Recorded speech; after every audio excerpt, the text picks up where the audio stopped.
evening, folks. Welcome to the MCU'S Bleeding Edge. We're live Wednesday night, March 11th, 2026, to discuss the 1986 classic Blue Velvet. That's right, Blue Velvet. So, Blue Velvet is considered a neo-noir film. That's basically what it's become to be known. Mystery thriller. Of course, film written and directed by the late great David Lynch, who unfortunately passed away last January. After having unfortunate disease. And of course, this film being for its 40th anniversary, coming in September, I thought it'd be interesting to review this film. Simply for the fact that I have never seen it before. This is my first time watching this film. So I had never seen it before. And I said, hey, why not do something I had never seen? So I thought, let's do something that's for having an anniversary this year. So I thought Blue Velvet. So Blue Velvet, David Lynch film, came out in September 19th, 1986, run time of 120 minutes, was made for a budget of $6 million, ended up making $8.6 million in North America. Unfortunately, I haven't seen any information about it worldwide, but I guess just in North America ended up doing, grossing, $8 million, total, which I thought was cool. For its time, that's pretty decent. It made its money back a little more. So if you're not familiar with this film, it has a great cast. I mean, we have Isabella Rossellini, we got Kyle MacLachlan, we got Dennis Hopper, Laura Dern, Dean Stockwell, Francis Bay, Brad Dourif, many, many people. Great ensemble cast. And of course, as always, we have with me tonight on the panel, Mr. Andres, the pop culture guy. How we doing, Andres? Pretty good. Very well. Very excited to talk about this movie. This is my only experience with David Lynch as a director. Excellent. And of course, as always, we have my loyal co-host, Mr. Jeff S. How we doing, Jeff? Yes, sir. I've been trying to actually lately. I've been sort of on the side telling Andres, the pop culture guy, about David Lynch. Andres, in my Facebook Messenger chats with you. What's this? I've been mentioning to you about his work recently. You don't remember? A couple times I pointed him out. I guess so. Jeff, Cyber, can't believe this guy. I can. Andres, did I not actually mention something to you just the other day, like a week ago, about Twin Peaks and how much I found it? I'm going to watch it. And everything. David Lynch. Remember that? Sort of. Anyways, my point is, I David Lynch was already on my map, sir, regardless of your selection of it as a film and the anniversary and all that. I did not know about that. I was just personally, for whatever reason, thinking about him. There you go, folks. All right, so to get us started with this film, I'm going to go around and ask everyone what viewing this is and what kind of their overall experience, their first watch was like. And I'll start with you, Mr. Pop Culture Guy. Awesome. Good. So it's not my first time watching this movie. This is my first time watching the full movie because I saw like half the movie. From like the beginning where he starts investigating the apartment because I didn't see the beginning. So this is like the only David Lynch film I've seen in his career because I haven't seen his other films like Twin Peaks or Elephant Man. I haven't seen the 1984 version of Dune. We covered the other Dune movies, so that's the last thing we had to kind of cover in terms of the Dune stuff. But yeah, I really like this movie. It's so fantastic. One of the best like mystery noir films. It's so unique. If you haven't seen the work of David Lynch, it's very weird. It's very like surreal like imagery and art, and somehow he does it. And it makes it kind of such a unique films. And he's well respected in Hollywood. I mean, he helped a lot to like these actors' careers, like he helped Kyle MacLachlan's, career, and Lauren Dern's career, and even Naomi Watts' career as well, like in Malone Drive. So he's a very respected director. I need to see more of his work, and I was happy that you picked this movie, Cyber, because it's one of those classic films that I heard from everyone from my circle, saying it's very, one of the best in Lynch's filmography besides Twin Peaks. Like that's the other thing that it's popular with David Lynch. But yeah, very excited to talk about this movie with you guys. Excellent. Thank you, sir. Going over to you, Mr. Jeff. Sir, is this your first time watching? And what was your experience like watching it the first time, sir?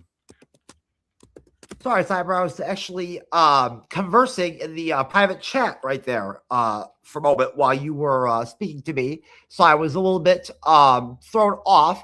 But if I remember correctly, sir, as it often is when it comes to movies coming from the 80s, that sort of era, even the 90s at times, those being for me, of course, and for you to some extent as well, and not at all for Andres, sort of my formative years at that time, I personally did not actually was not able, it was not a logical thing for me to ever, actually watch Blue Velvet until way after it actually came out in theaters because, I was only 3 years old in 1986,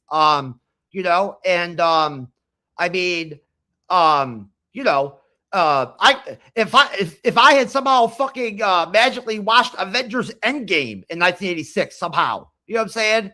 I would not be able to honestly, accurately tell you that I remembered that experience, which you'd imagine would be difficult to forget, it being Avengers Endgame, and it being 1986, dude, you know what I'm saying? Could you imagine watching Avengers Endgame in the 1980s?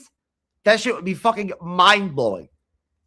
Anyways, I digress. That would be a very interesting what if experience. I'd love to watch a group of people watch an Avengers film back in the 80s. It'd be mind-boggling to them. But I believe I probably attempted to watch Blue Velvet for the first time, like many classic films from that time period, via my father and my parental VHS tape collection that they had. That was very vast, well done, homemade, manually, titles actually, scribbled on the labels, you know what I'm saying? Three movies per tape, because that was the max, if it was a really good movie, it would have one tape. One cassette tape would have one film if it was a really good one, so I saw it in that form, and it would have been probably, probably when I was in my early teen years, probably like when I was maybe 13 or 14 years old. So 97, 98, somewhere in that era.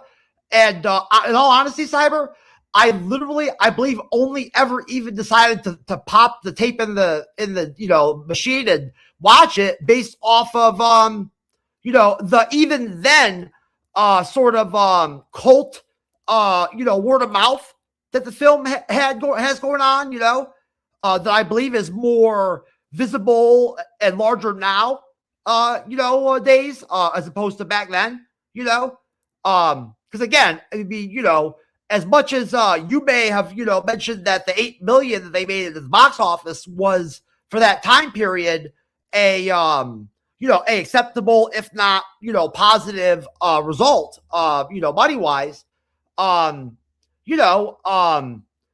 what I understand and know about this movie, it was a very, very, very not known commodity when it came out, from a not very well known director, that did not have any real hit movies backing him or supporting him or any kind of real long career at that time.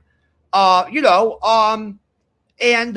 was not the sort of film that ever became really popular or took off or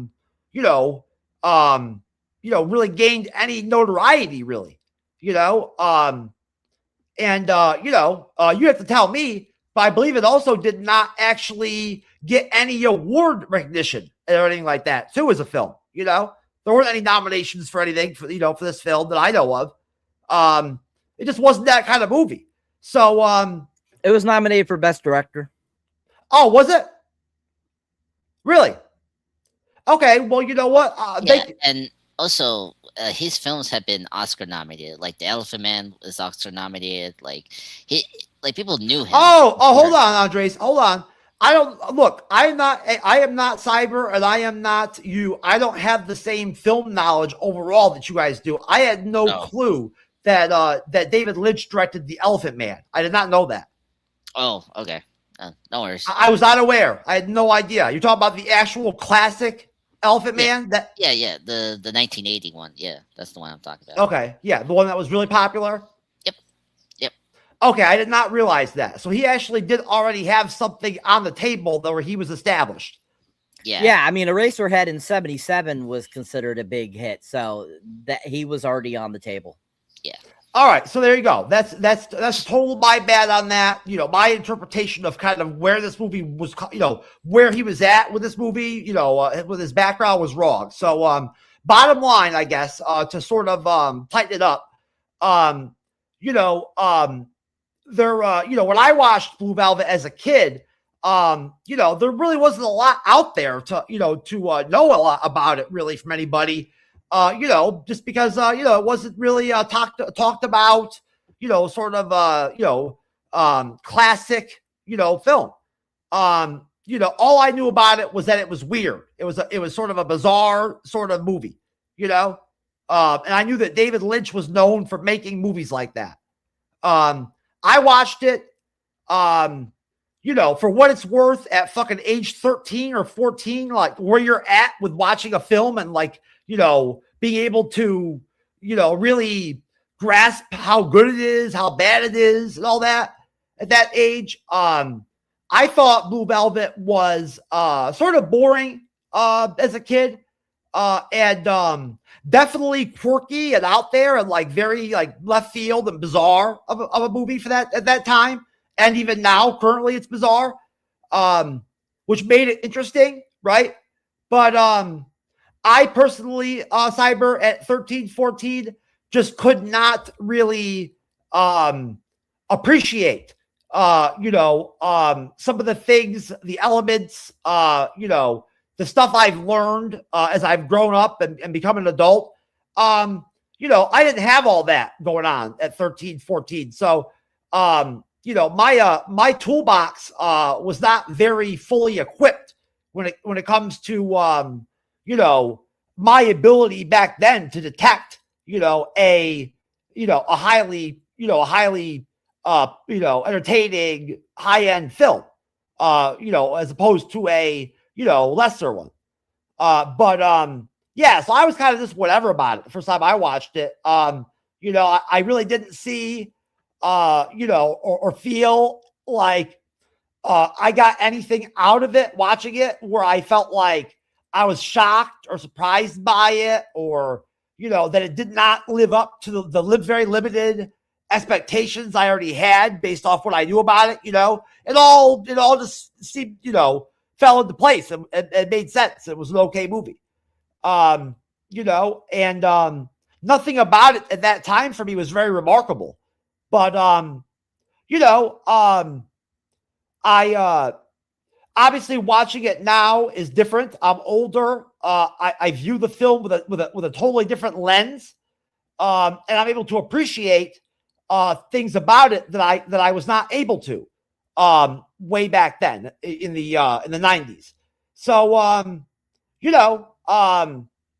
I think that overall, I want to definitely point out that I personally, as a reviewer, recapper or whatever, always think that the elements like long-term watchability, long-term viability when it comes to film, especially not as much with television, but really with film, I think that that's an important metric for me when it comes to how I evaluate a movie. And so, I mean, how viable and how long the shelf life of an older movie is there, in terms of its watchability over the decades. That's an important factor for me. It really is. And as we review movies from film to film, we all know that some films have it and a lot of films don't. In all honesty, a lot of movies from the 80s, the 70s, even the 90s, just really honestly don't hold up that well in 2026. Things have just really, changed and advanced so much in production and visuals and sound. It's just, it's hard to compare these movies now. But I do feel like Blue Velvet still has some very basic concepts and fundamental elements working for it that make it, something viable as a film to watch, even in 2026. I think, it has some things happening and going on that, an audience member for the first time in 2026 could watch the movie and notice, some different, sort of newish sort of, elements or, things occurring in the movie that are a little different than your standard film that you watch. I feel like Blue Velvet still has that going, which again, really, I think, is connected to David Lynch is sort of, I think you called it neo-noir cyber, that sort of dystopian, really out there, fucking bizarre sort of atmosphere, that David Lynch, from what I know of his career and his stuff, always seems to want to have in his projects, that very sort of mysterious, obscure, at times confusing sort of storyline that it will imply or employ, where, at times during one of his films, you'll be confused by things that happen or maybe not totally understand things that occur in the film, and it's done purposely, right? Which is what makes him a fun director, and a fun creator. I'm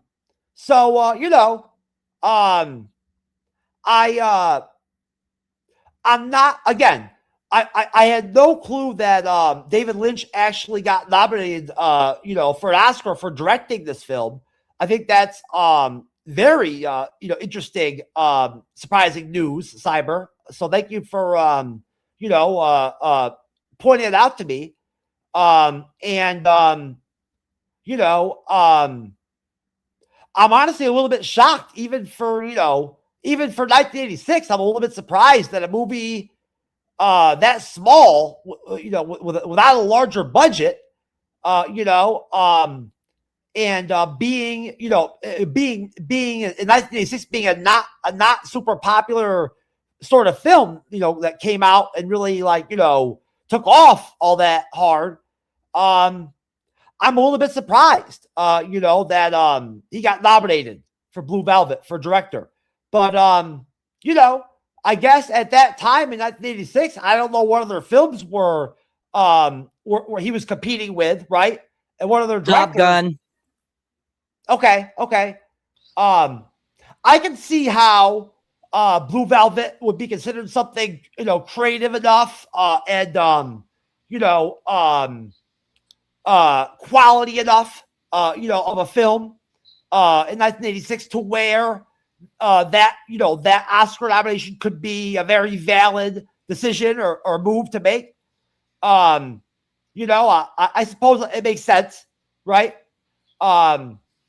There's been, in the history of the Academy, there's been lots of, lower and moderately budgeted films, over the decades that have won Oscars and, been nominated for all the major awards, so it's not always the blockbusters, but, yeah, hey,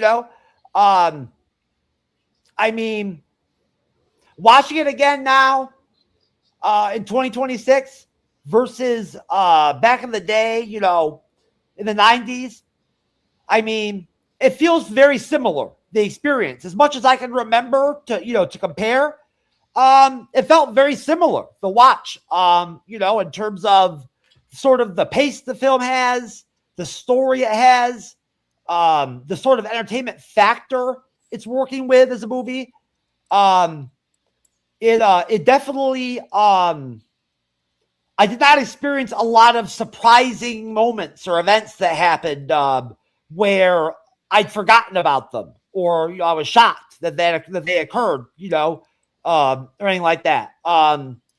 So overall, I definitely have more positive things to say about it as a film now, you know, in my 40s, but I'm very much on the same page with the 13, 14-year-old version of Jeff, as far as, you know, my immediate mental outlook at the end of watching it, when the movie wrapped up and ended. I sort of felt about the same about Blue Velvet at the end of the movie. You know, for what that's worth, right? I felt very much similar in my outlook on my watch of it. So you know, I don't want to put the movie down or anything like that, but it is a very sort of simple yet at times disjointed here and there style of film, you know. And the pacing of it crawls. It's a very like crawling, slower pace.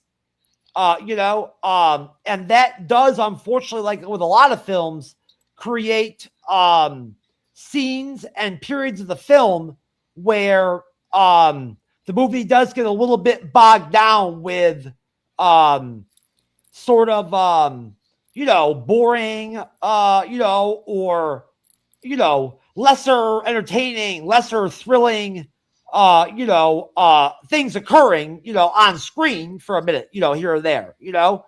I don't feel like overall, from seed to seed, this movie flows in a very, very, you know, quality fashion. I think it's a decent movie. You know, I don't have a lot bad to say about it. For it being made in 1986, you know, I think it has some good things going. You know, and I certainly would never hold you know, a film's you know, realities based on you know, being made decades ago as something I would hold against it.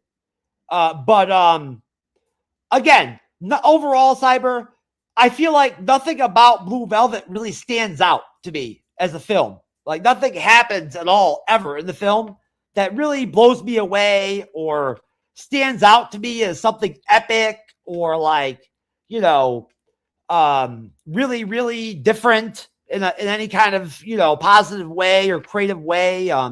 You know, it's an interesting film. It's a fun, mysterious film, different film, especially for back then. But it's also very limited in its scope as a film. And because of that, it feels very confined and very tight at times as you're watching the movie.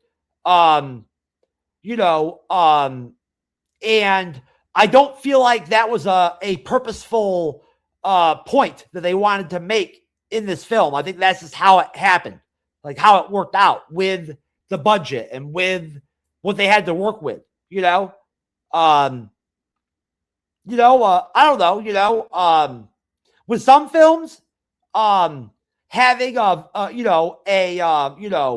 very simple setting, you know, that's, you know, or having a whole film be located in one setting, you know, with one background or two backgrounds or whatever, you know, no movement. There's quality films that have that going on. But then there's other films where it does not help the film to have that sort of setting and that sort of environment going on. And I feel like Blue Velvet is not helped as a movie by being so, locked in to this sort of, I think it's made up small town in North Carolina that they're in. It feels like a movie that should have more movement, like, multiple locations occurring, throughout the film. And the movie just isn't like that, right? So there you go, Cyber. I know you didn't ask for any major critiques, but I have to mention that that's one I do have.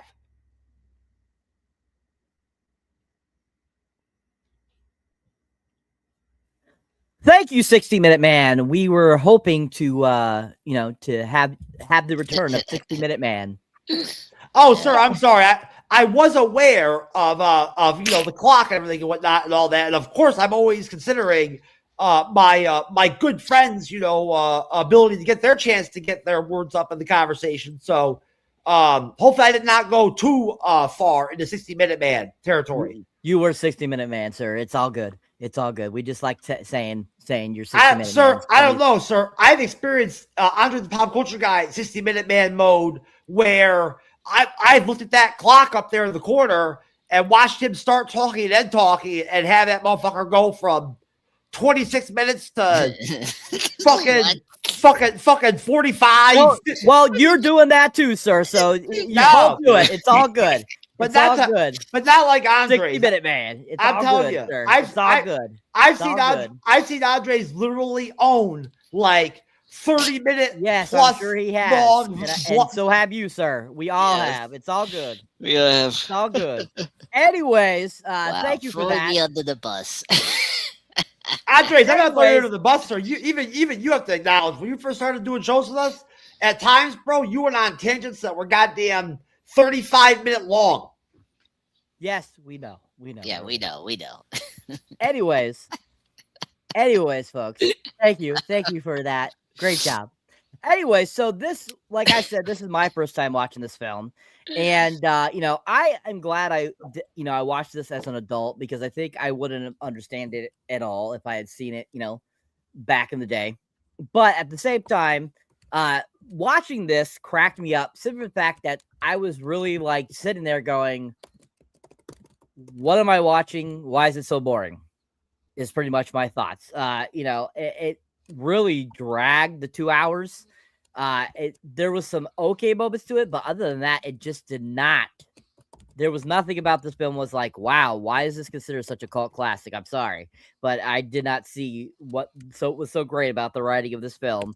I feel I've seen better writing in Twin Peaks from David Lynch. I thought there was better writing in Dune, Elephant Man, But at the same time, I'm just kind of like thinking to myself, I'm like, wow. I'm like, after watching it, I was just kind of like, what the hell did I just watch? I mean, I get the concept, I get the idea, I get everything that happened in the film. I was like, I don't see what the big deal was. I'm like, okay. But yeah, so my first experience was quite funny. And I definitely think that there could have been more to this film than what it was. I mean, the fact that, it was exactly 2 hours long and that, David Lynch actually took a price cut on this film, budget-wise and salary-wise, so that he could have final cut. This is what he ended up going with. So it would have been interesting to see if he hadn't had final cut and see what this movie would have been like, not 40 years later. But anyways, thank you both.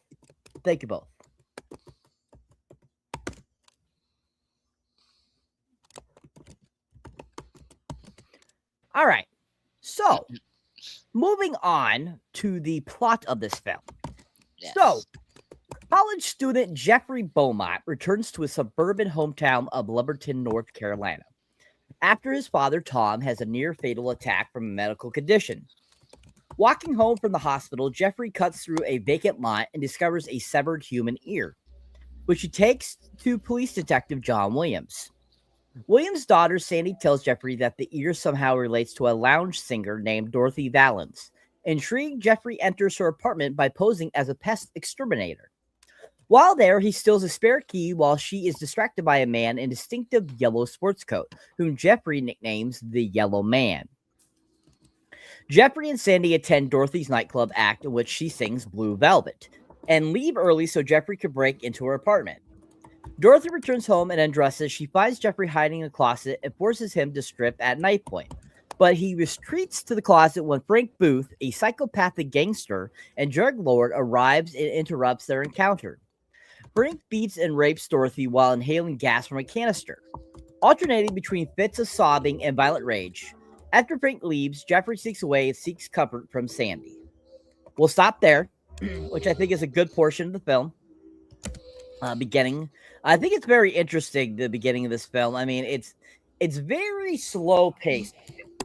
It's a while to get going with anything. I mean, we have the obvious, of course, the obvious ear he finds. We have the lounge act. We have the introduction of Frank Booth, and so forth and stuff like that. You might want to mute yourself, sir. We can hear your typing. Oh, I'm sorry, sir. It's very loud. I apologize. It's all good. Anywho, so I mean, I think that this is definitely a very interesting, beginning to the film. I mean, it is like, it kind of intrigues you. It kind of brings a little bit of like intrigue to it, especially with it being this town in North Carolina that seems to be very like Twin Peakish. I mean, Twin Peaks vibe felt throughout this whole entire film for me, but like right at the beginning here was very much Twin Peaks, but not as good as Twin Peaks, I felt. But the fact that this is supposed to be in Lumberton, North Carolina, which is a real town that they actually filmed in, I think is really interesting, because I think that whole scenery worked out really well for the film, because that area is definitely very and I just thought that the scenery was really fun here at the beginning of this film. I mean, the introduction to Frank Booth, played by Dennis Hopper, is very interesting too, because this character is really crazy. He's really psychotic. His whole psychosis is very interesting. Him playing these two type of alter egos, and you definitely get some interesting thought process from this whole thought process. And then, of course, him huffing the gas, which was interesting. Which, if you don't know this, people, originally they were going to say it was laughing gas, or helium. Originally, they were saying that this was going to be what he's huffing on, but when David Lynch mentioned that to Frank's the guy playing Frank, Dennis Hopper, he said that this guy would not be huffing helium, he'd be huffing something way crazier. And they ended up going with the other what he had suggested, that he was huffing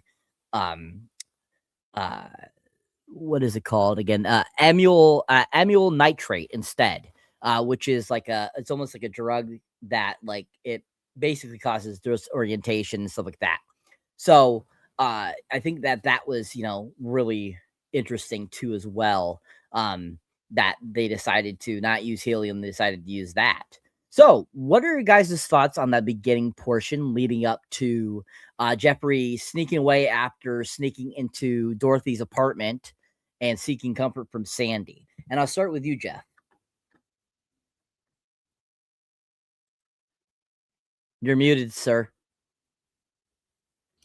Well, I apologize, Cyber. I so rarely ever mute myself that I pretty much guaranteed always forget I have, and always end up need to be told that I'm muted.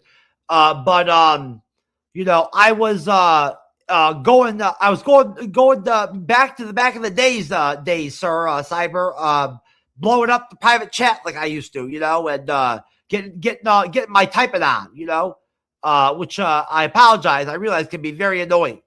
But I'm on a tangent in the private chat on something, so I got to get after it. So anyways, so yeah, I mean, look,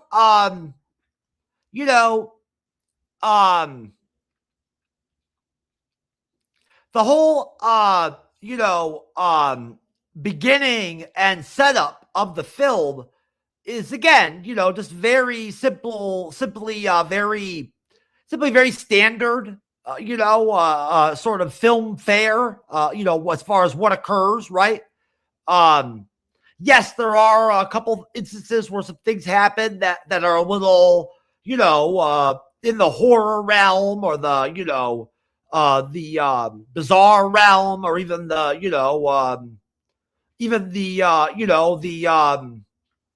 sort of, morbidly odd sort of, vibe, okay, appearing here and there. But mostly, the initial story, establishing the film is very, very simple, depicting a very, what you'd consider based off a very normal, sort of setting, and a normal set of life, and in a world where we're being introduced to at least one, I believe, if not maybe two, but I believe just one of our main characters, right, in the beginning, and I think we get the rest of them slowly throughout the film after. And then, of course, sort of his sort of family, and like sort of the characters that make up important people in his life, that sort of help establish him as the main character, and the hero or the antagonist of the film, while at the same time sort of giving us some very simple, supportive, threads, for that, for who he is, what he's about, what he wants, what kind of guy he is, who he is in the town, is he popular? Is he liked? What sort of guy is he? And of course, by delving into his job, his coworkers, his family, I don't believe that we see any friends, but friends, kind of hypothetically, if they had been there, so very, very typical way to start a film off, right, and lay that groundwork, right, and have that sort of deliberate pacing with the film, where you've had the film laid out and planned out and scheduled to where you're not unveiling, or giving the audience the entire scope of course, the story, and in the overall, sort of meaning or goal of the film, but also, really kind of making you wait, to see for the first time, and then learn about, to some extent, the sort of other main or popular characters in the film, the villain character, the antagonist, the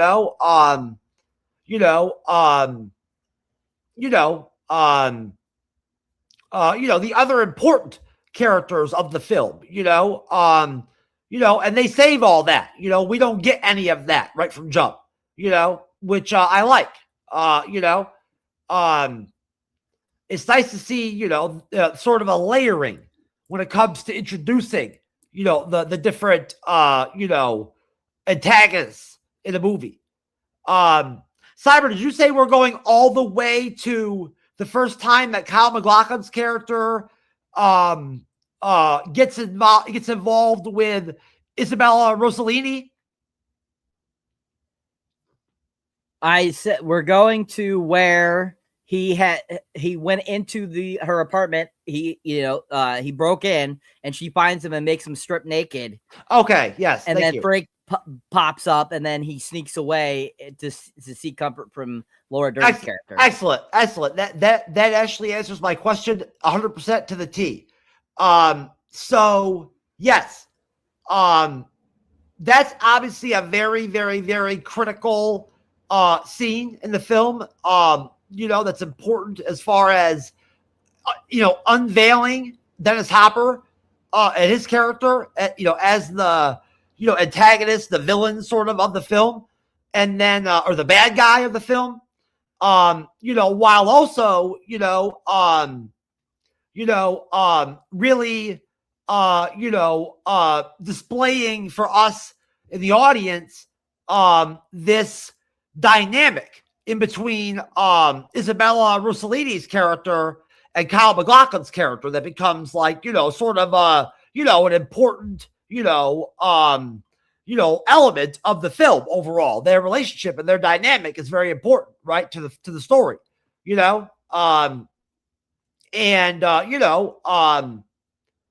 I mean, is sort of also, partially, part of the catalyst, between Dennis Hopper's character and Kyle MacLachlan's character. Is Kyle MacLachlan a sheriff or a cop in this movie? No, he's just a kid that's just investigating this crazy dark underworld, and just in what capacity is he able to actually be involved with law enforcement and autopsy? How is he able to do all that? I mean, he gave them the evidence, so he gave it to a police officer, so it was fine if he was allowed to be there, but overall, he should have been going like. Thank you, Andre. So basically, you're saying the only reason why he participated in that one weird scene is because he's the guy that found the ear. Yeah, exactly, and that's really it. And then besides that, he has no actual legal or official capacity. Exactly.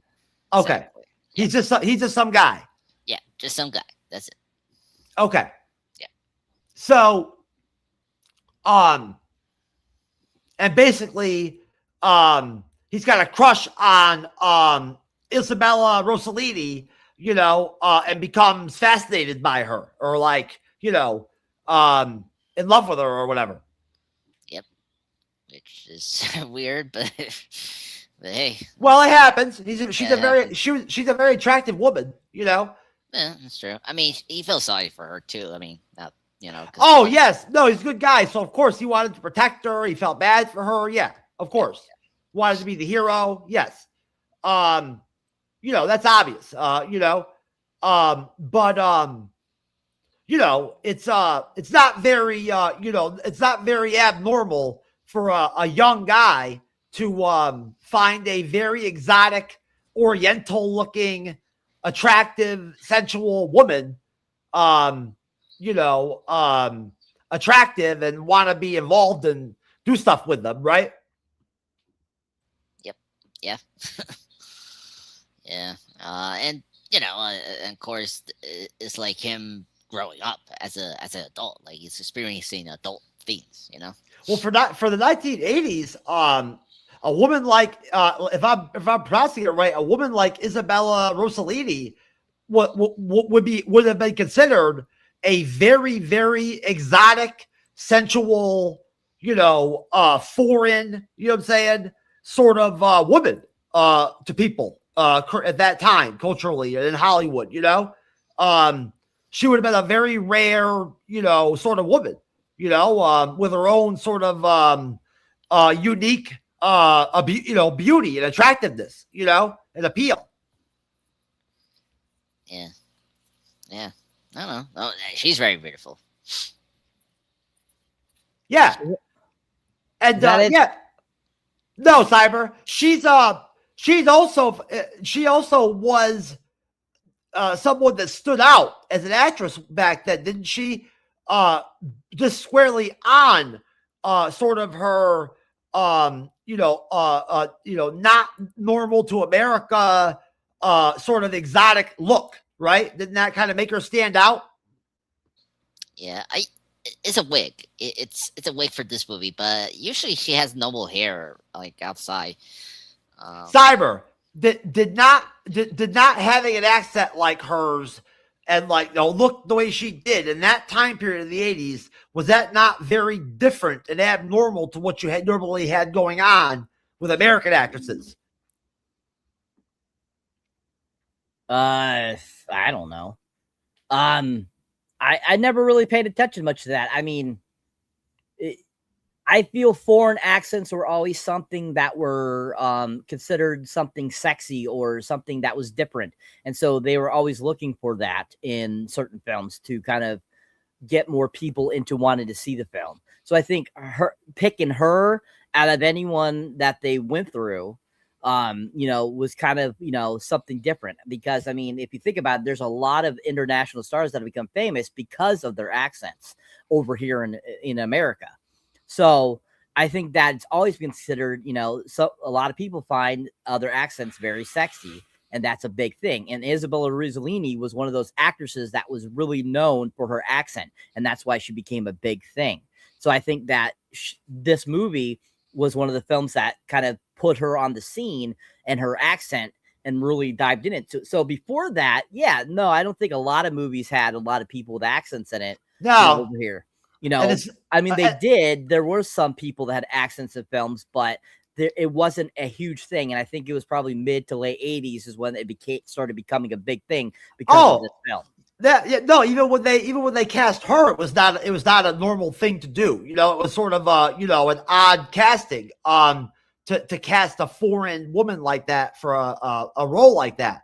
But no, and of course, like you said, there are certain accents from certain countries where the women, when they speak, they just come off very sensual sounding, very sexual, just by how they talk, right? When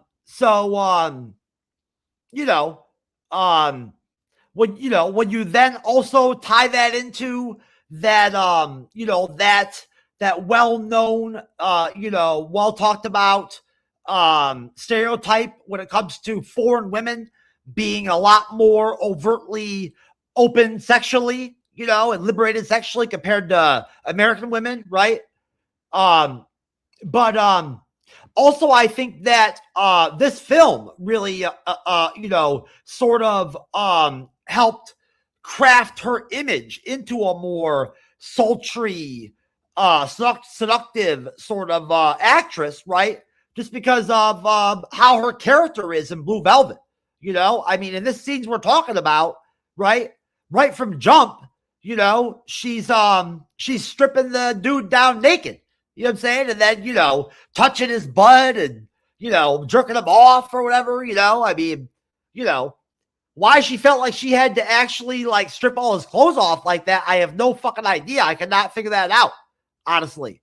I couldn't tell if she wanted to have sex with him or if she was trying to search him for bugs, I couldn't tell. Because she's kind of fucking crazy. That character, whatever her name is, she's a little insane. But yes, Dorothy. Yes. Yeah, is she not sort of kind of a little out there or abnormal as a person? Well, yeah, if you had your husband taken from you and your child and being tortured and made a sexual slave, you'd be a little insane too. Yeah, that's true. I can imagine how that would impact you like that, to where, you would just strip some random guy naked and whatever, you know what I'm saying? I thought that she honestly just wanted to have sex with him right there when she did that. You know what I'm saying? I thought she was going to pull his pants down and give him a blowjob or something. Right. But I'd love to know why she stripped him down naked. That was very interesting. But also very 80s to have a scene like that actually happen. You never see that in a current film in 2026, that would be like too risque of a scene. So yeah, not the best nude scene I've ever seen, since all you actually see is Kyle MacLachlan's ass, and like his stomach, you know what I'm saying? I could care less about that. But good for Kyle MacLachlan to go full frontal nudity like that for the movie, hats off to him, right? He's got no shame, And lastly, if I remember correctly, did Kyle MacLachlan's character break into her house? Yes. He did. Yes, I said that, sir. Yeah. I couldn't remember if she let him in or if he broke in. No, he broke in. He was hiding in the closet, remember? Yeah. So he is somewhat obsessed. Yes, no. He's investigating the ear and this whole mystery thing. I'm not saying that he's like romantically obsessed with her as a person or woman. I'm saying he, to some degree, is obsessed with her as a person, of interest in some other way, whether it's investigation or. I would have considered it obsession, though. I think he just is interested in the case. Yeah, he's just a curious person. Obsession would mean that everything was this case, you know what I mean? Which is what it leads to. But at this point, and I feel in the film, he is just interested. And how does he? I can't remember. How did he actually connect her?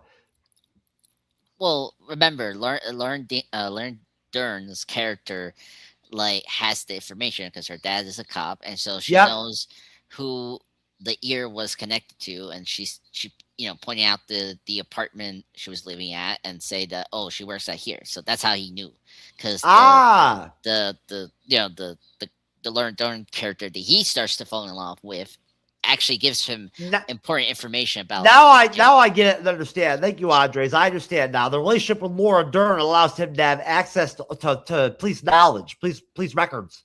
Yeah, exactly. That's his in. That's his in. Exactly. Exactly. So, but yeah, that's how he, knows all the information because of her, and that makes sense. And I actually that's a cool thing about the movie. It's cool how, we're giving this information because she is, she's the daughter of the cop, so that makes a lot of sense that she knows this kind of stuff. Yeah, it's cool to see any person randomly decide to become that invested that they actually would want to go out and investigate a crime on their own.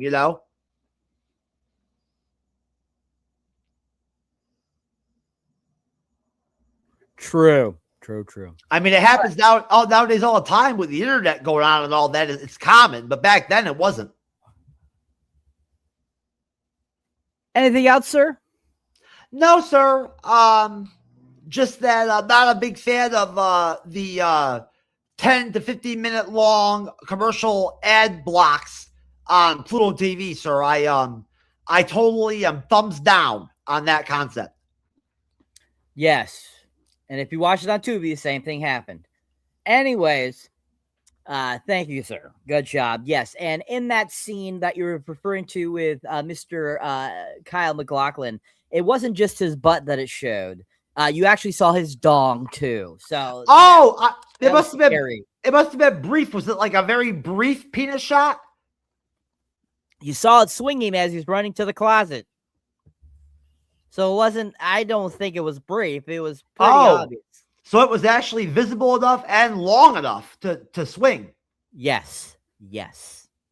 So yeah, if you're a fan of Kyle MacLachlan, people, and you want to see him naked, this is a movie to see him in. I wonder if they brought in one of those fluffers to work on the set to get him into the right place with everything, so he could make sure that he was swinging like that. Maybe, sir. Maybe. All right. Going over to you, Mr. Andres. Sir, your thoughts on this beginning portion of the film leading up to Jeffrey seeking over to see Sandy. Yeah, and being introduced to Frank, a.k.a. played by the awesome Dennis Hopper. Fantastic opening. I think this big section is really cool, and it gets you into the mood of the movie. Like, I, it's good that I saw this beginning because I saw like I remember the like fire hydrant, the fire truck and the Dalmatian dog, but then at the ear I saw uh before in like a movie class or whatever. But as I say before, I saw the break in up like up to the point where we get introduced to Frank. That part I remember because I that was the part where I saw when I first saw this movie. But the beginning part I didn't like remember because I didn't see it. And so I really love this opening because it's such a good mystery build up. Like they do a good job of building up like the mystery because this is a noir like mystery thriller, and like every other good mystery you need to like get intrigue and like, okay, what does this detective or whatever like protagonist we're going to follow like needs to follow, and what sets up the plot and everything moving forward. And of course this ear is this thing that will like like start to change reaction. And the movie looks so beautiful. I thought the cinematography was really great this during this section. The music is really awesome. We'll get into more later, but I love the music section that David Lynch picked. Pretty awesome music here. And I say before, Kyle McCulloch, like great actor. He's like I grew up watching him, from the Flintstones, and obviously he's in the Fallout. And it was funny when we like I don't know if you guys caught this, but like when you say was it this section or maybe it was later on when you say okie dokie, I was like, oh my god, just like Lucy from Full Out. That was funny. When he was working on his dad's shop. By the way, really like shocking opening to see his dad having a heart attack. Like I was not expecting that. That was like a really good like setup of how to get his character Jeffrey to be back in the town. One thing you guys had to like, I have a question. Like, is he a teenager or like is he like a college student? Because that's something that the second time watching this movie, I was like, is he adult? Like, I mean, he knows how to drive. I mean, I that far I was like kind of confused because he comes back somewhere, right? Like a university or something like that. But anyway, he's a college student. I just checked my notes. Anyway, sorry, never mind that. Never mind that. But yeah, I think he's a good character protagonist. He's very sweet, and he's trying to solve this mystery, which is interesting. But also he, without the help of Laura Dern's character, Sandy, he doesn't get the proper information if he has that good friend that is Sandy, who gives him every like clear information and like direction to go, and that's very helpful because a lot of mysteries, it's like, okay, how do our character get to A, B, C to like the mystery and like the specific person? Sometimes it can be boring, but I like how like bam, bam, bam, like here's the location, here's the person, and I think that section is really good, which is nice because sometimes these mystery thrillers, sometimes like it's so hard to follow, and thank goodness this movie is like I understand what's going on. And then just wrapping up, oh my god, like Dennis Hopper, great actor. I mean, we need to talk about Speed and the awful Super Mario Brothers. Like he's such a good actor playing bad guys, and you know in terms of pop culture, like this is the role that I always hear from from my friends that this is his best role, and totally like the way he curses is very funny.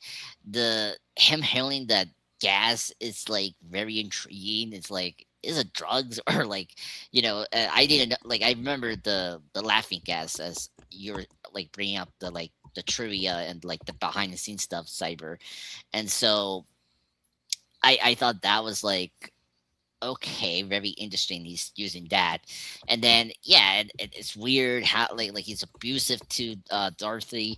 It's just very crazy. So that whole section in that apartment is like just overall craziness. Like, starting with her getting the knife and then forcing the, Jeffrey to strip.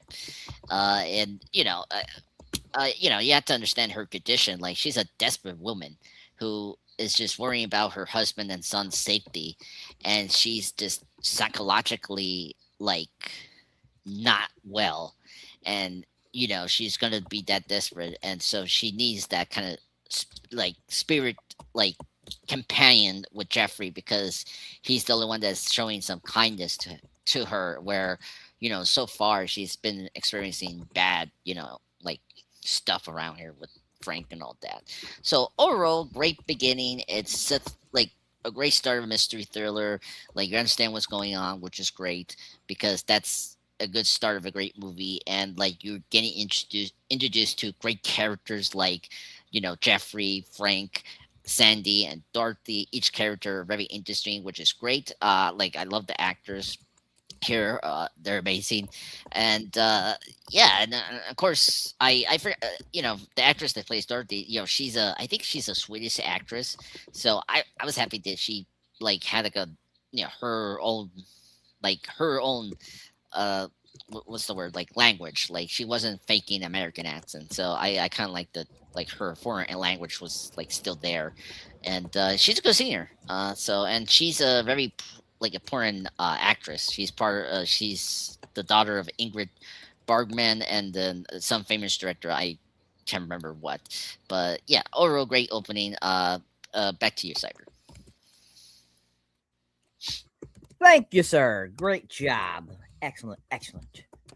So some more facts for you guys out there. Originally, Miss Laura Dern was not the original first choice for Sandy.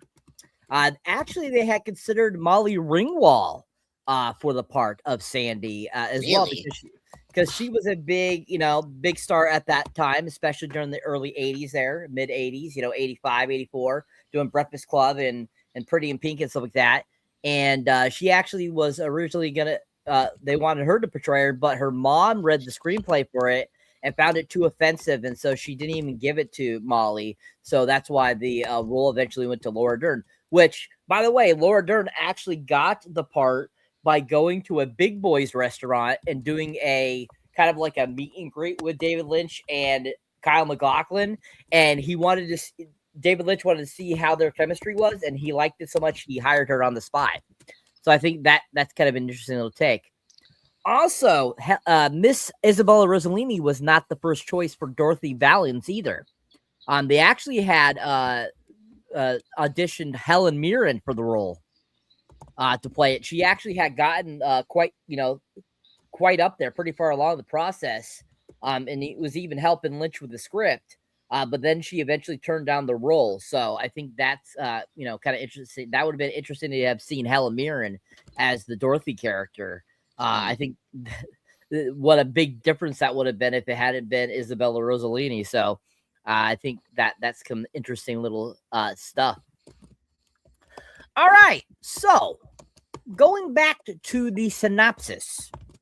So surmising that Frank has abducted Dorothy's husband, Don, and son Donnie to force her into sexual slavery, Jeffrey suspects that Frank cuts off Don's ear to intimidate her into submission.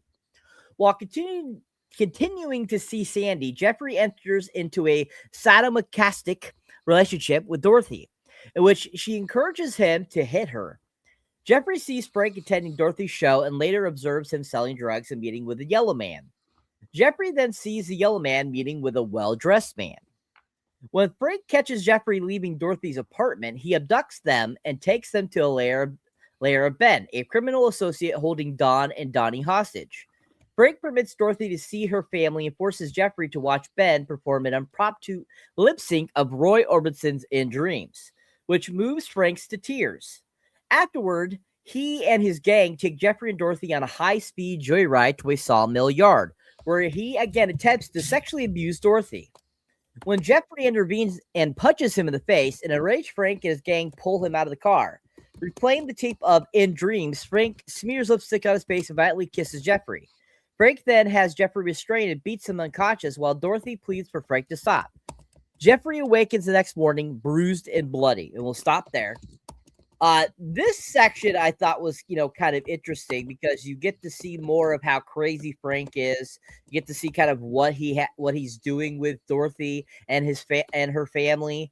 You see that he's this powerful kingpin. He's selling drugs, stuff like that. He's got people in his pocket, stuff like that. You get to see, kind of Kyle MacLachlan and kind of like his sleuthing thing. He starts having an affair with Dorothy, which which makes no sense when he's got Sandy in the background, and you're kind of like going, what, why, Jeffrey? Like you got Sandy, who by far is not married and is definitely not fucked up because she's being, imprisoned. It's kind of like, what the fuck? Like at the same time, but it's like he starts this crazy relationship with her, and you're just kind of like, okay, yeah, let's make things worse for Dorothy. And I definitely think that this portion of the film was quite interesting because also at this part we get introduced to Dean Stockwell, and we get introduced to Brad Dourif, which was really fun. I love that they are a part of this film. They both played great characters. I think Dean Stockwell is kind of like that head honcho, kind of like cross-dresser, was hilarious. I thought that kind of his performance was interesting and funny. And of course, Brad Dourif played kind of his usual characters he played during the early 80s when he's not playing Chucky, usually some sort of like muscle or something like that, which he played perfectly. But yeah, I thought this section was definitely where it kind of picked up a little bit, got a little more interesting, and you got a little more, invested into the characters. So what are your guys' thoughts on this section? And I'll start with you, Mr. Pop Culture Guy. Yes. Oh God, this is. Oh my God, Jeff. Anyway, sorry. What? What? Nothing. Distraction. But anyway, so this section really good.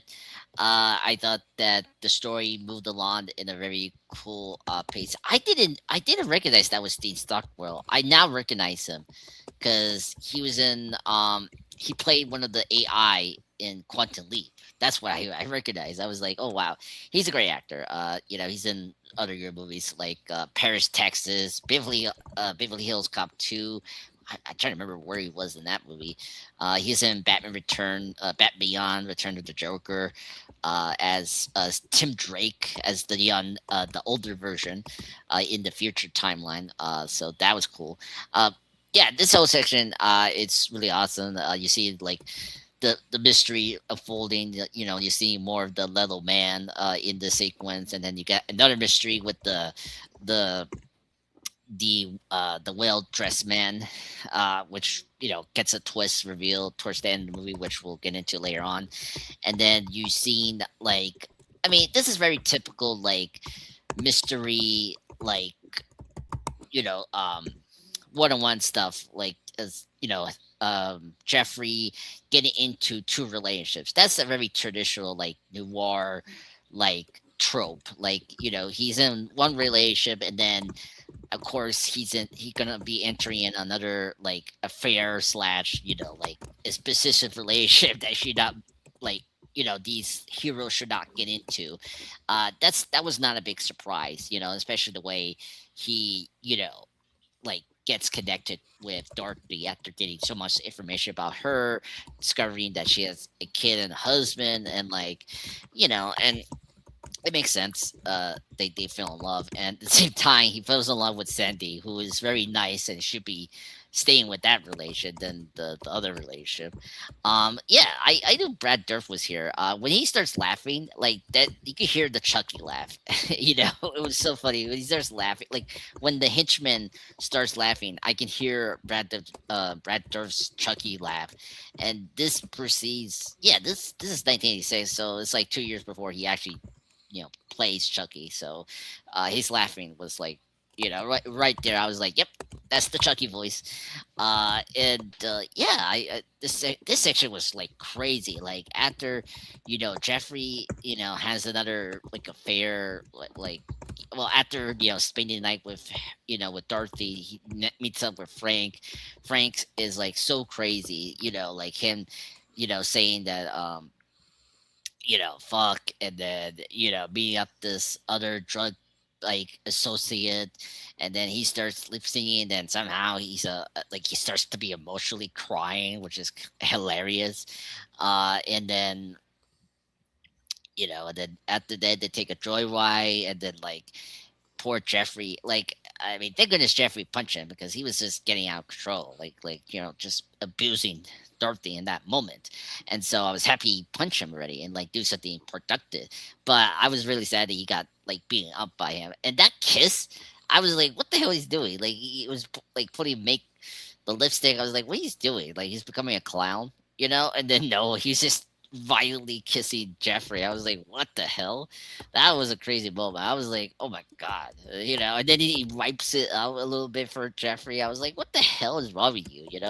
Like Frank is such a bizarre and crazy person, and someone that I don't want to meet in real life because he's a sick individual. Anyway, but very fascinating character, to think about. So, I yeah, it's such a fantastic movie, and I think this mini section is where the movie starts to pick up the pace. Also, I like that I don't know what's going on with the cops. Like, it's always funny. These cops don't do investigation. Like Jeffrey actually is doing the police work. Like he actually investigates. He actually does surveillance against Frank and his operation.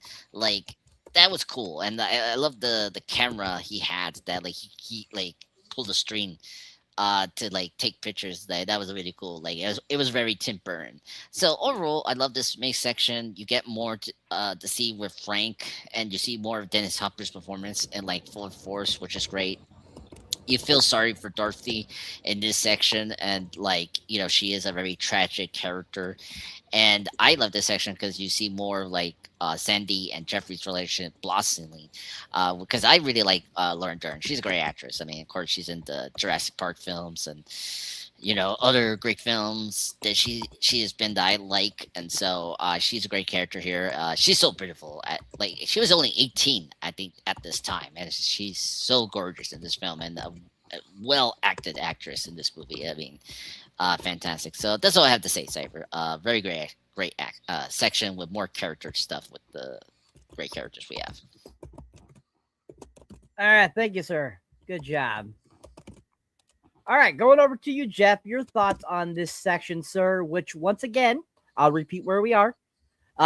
Basically, we go from, Jeffrey surmising that, Dorothy's husband has been kidnapped along with her son and forced into a sexual slavery by Frank. And, they go to the club. He sees, Frank selling drugs up to the point where Jeffrey wakes the next morning bruised and bloodied after they beat him up. Yeah. Well, obviously, we're delving into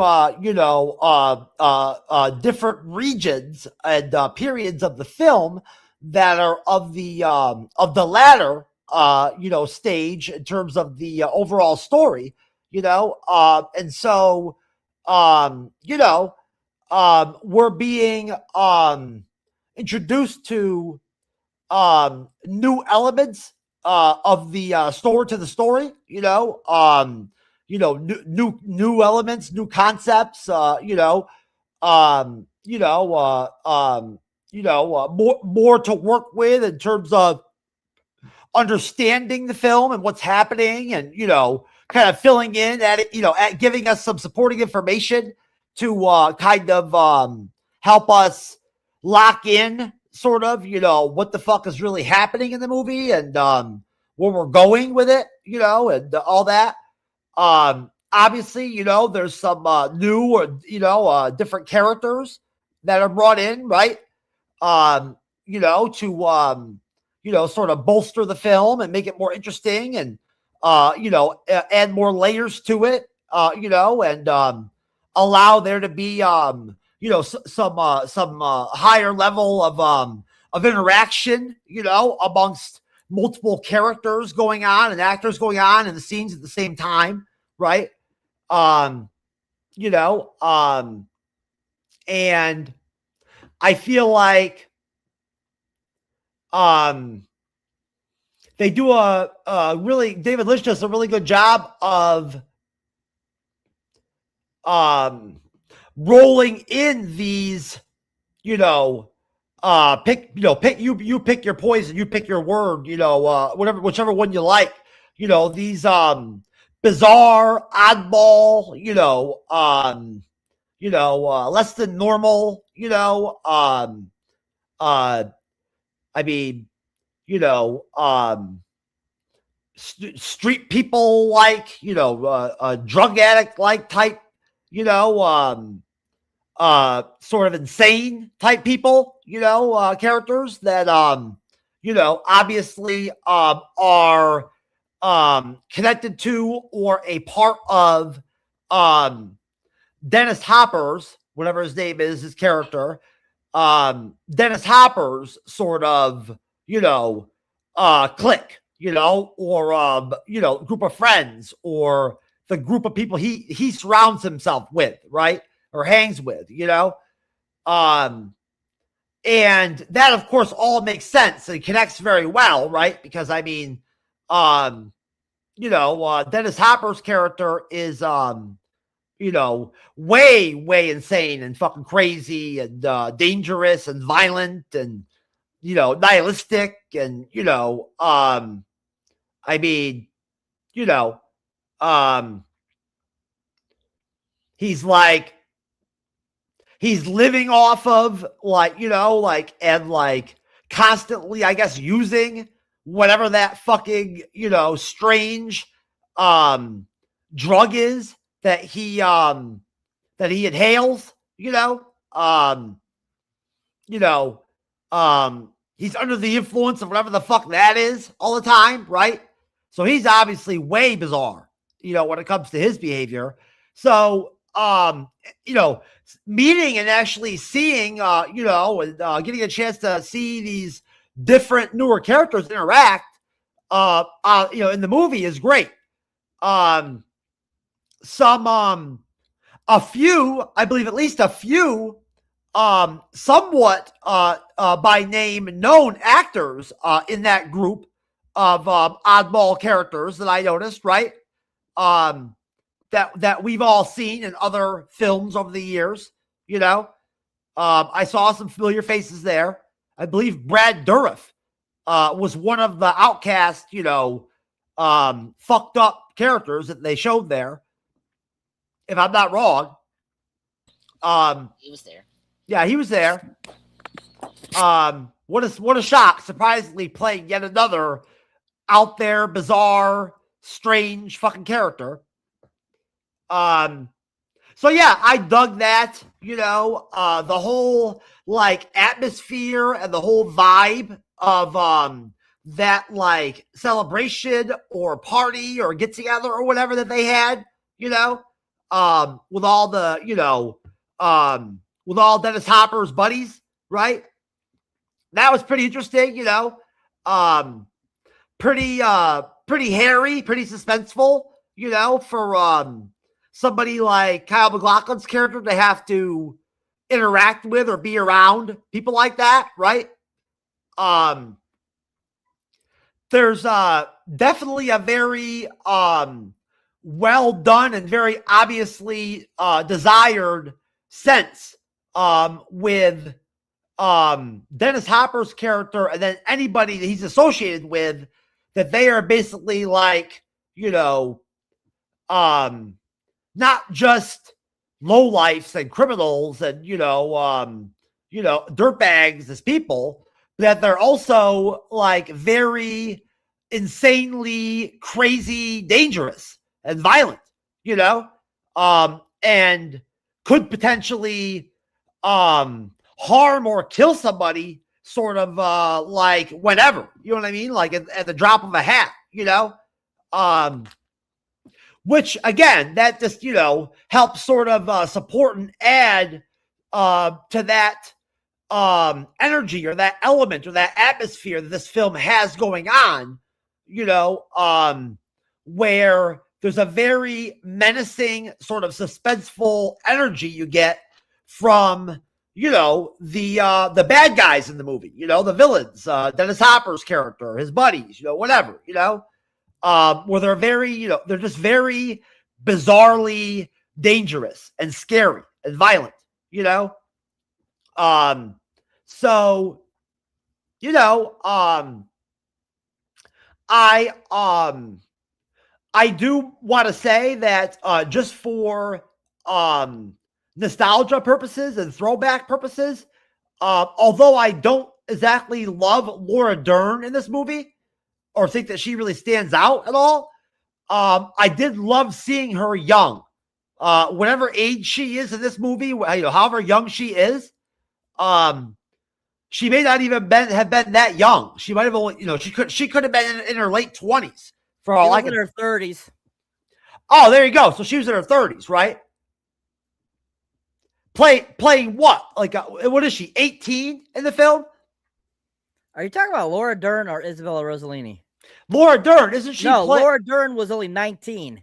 She was playing her own age. That's what I asked. I said, "How old is Laura Dern?" She looks young in the movie. Oh, yeah, I heard Isabella Rossellini.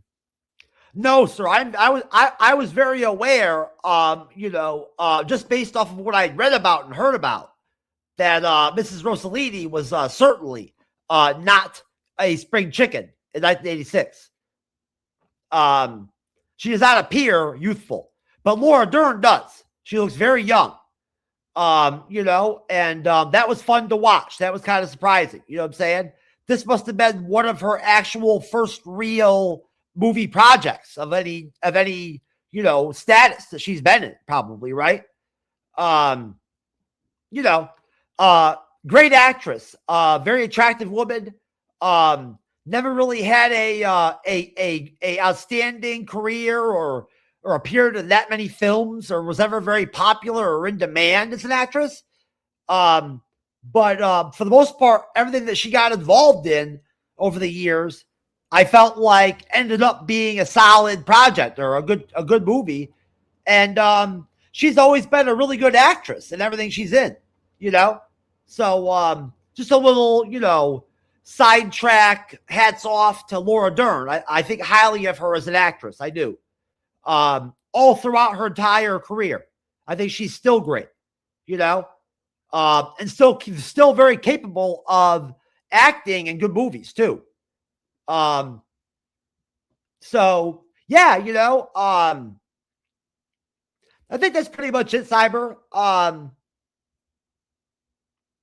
Yeah. All right. Okay. Thank you, sir. All right. Excellent job. Everyone gets a billion points. All did a great job. Yeah.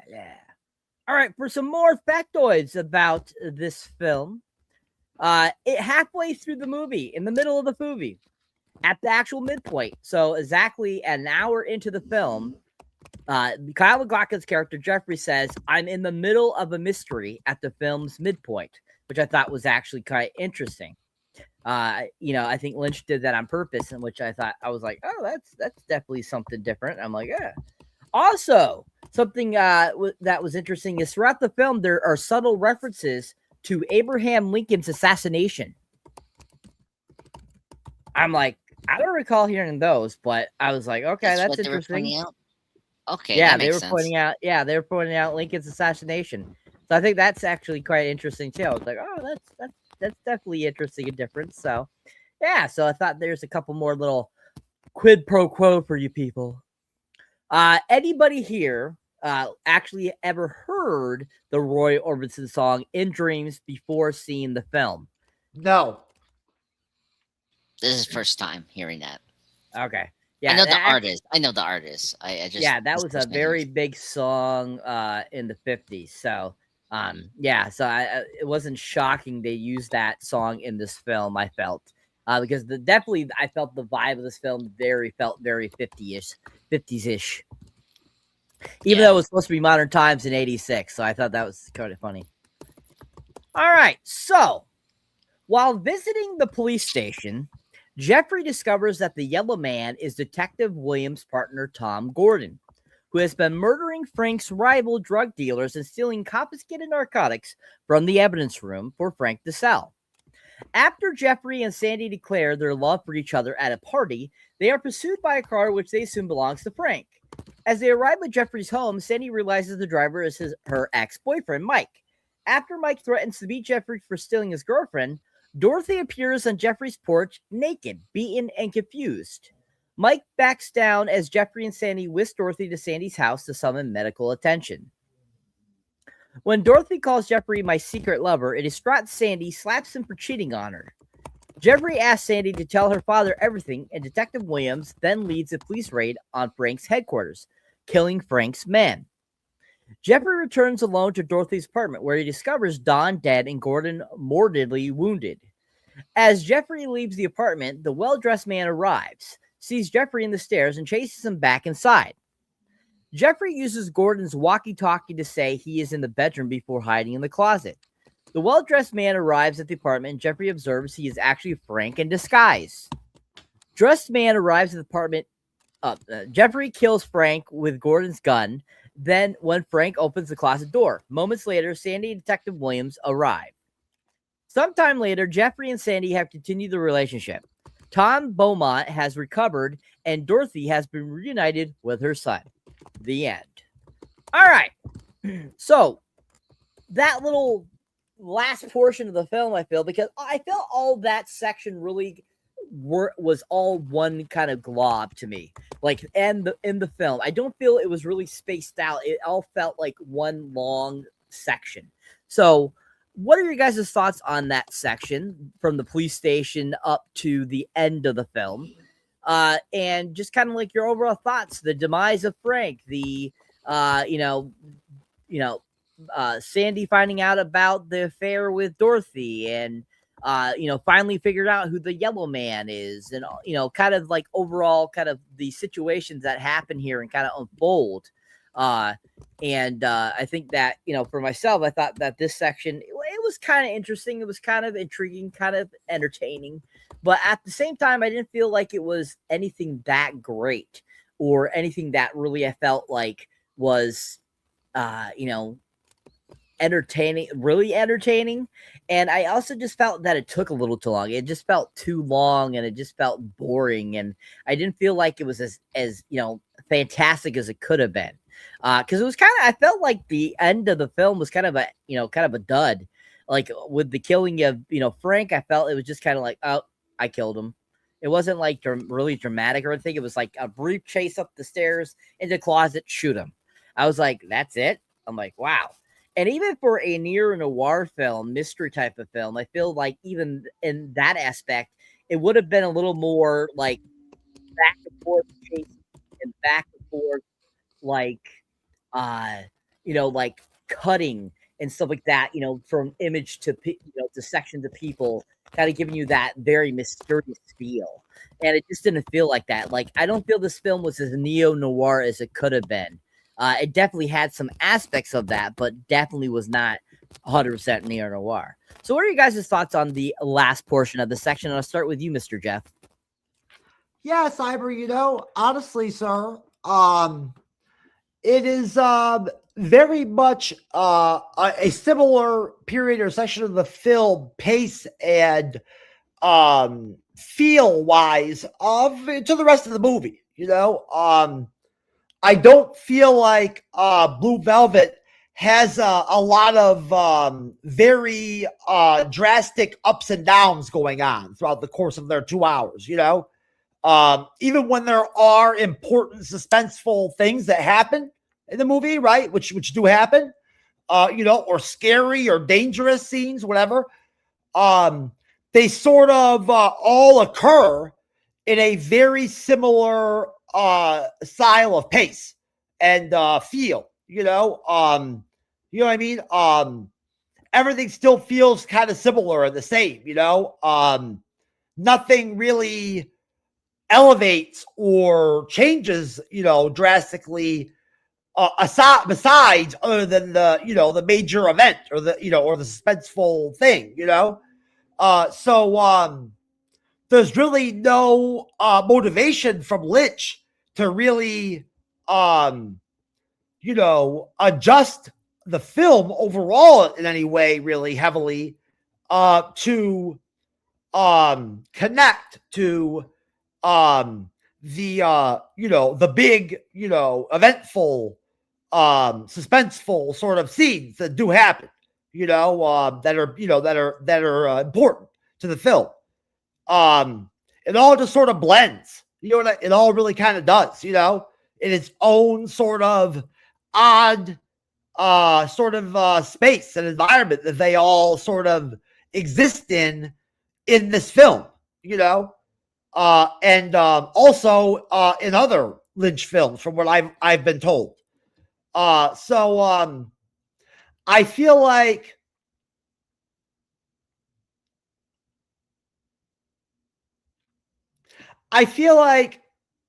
because there's not really a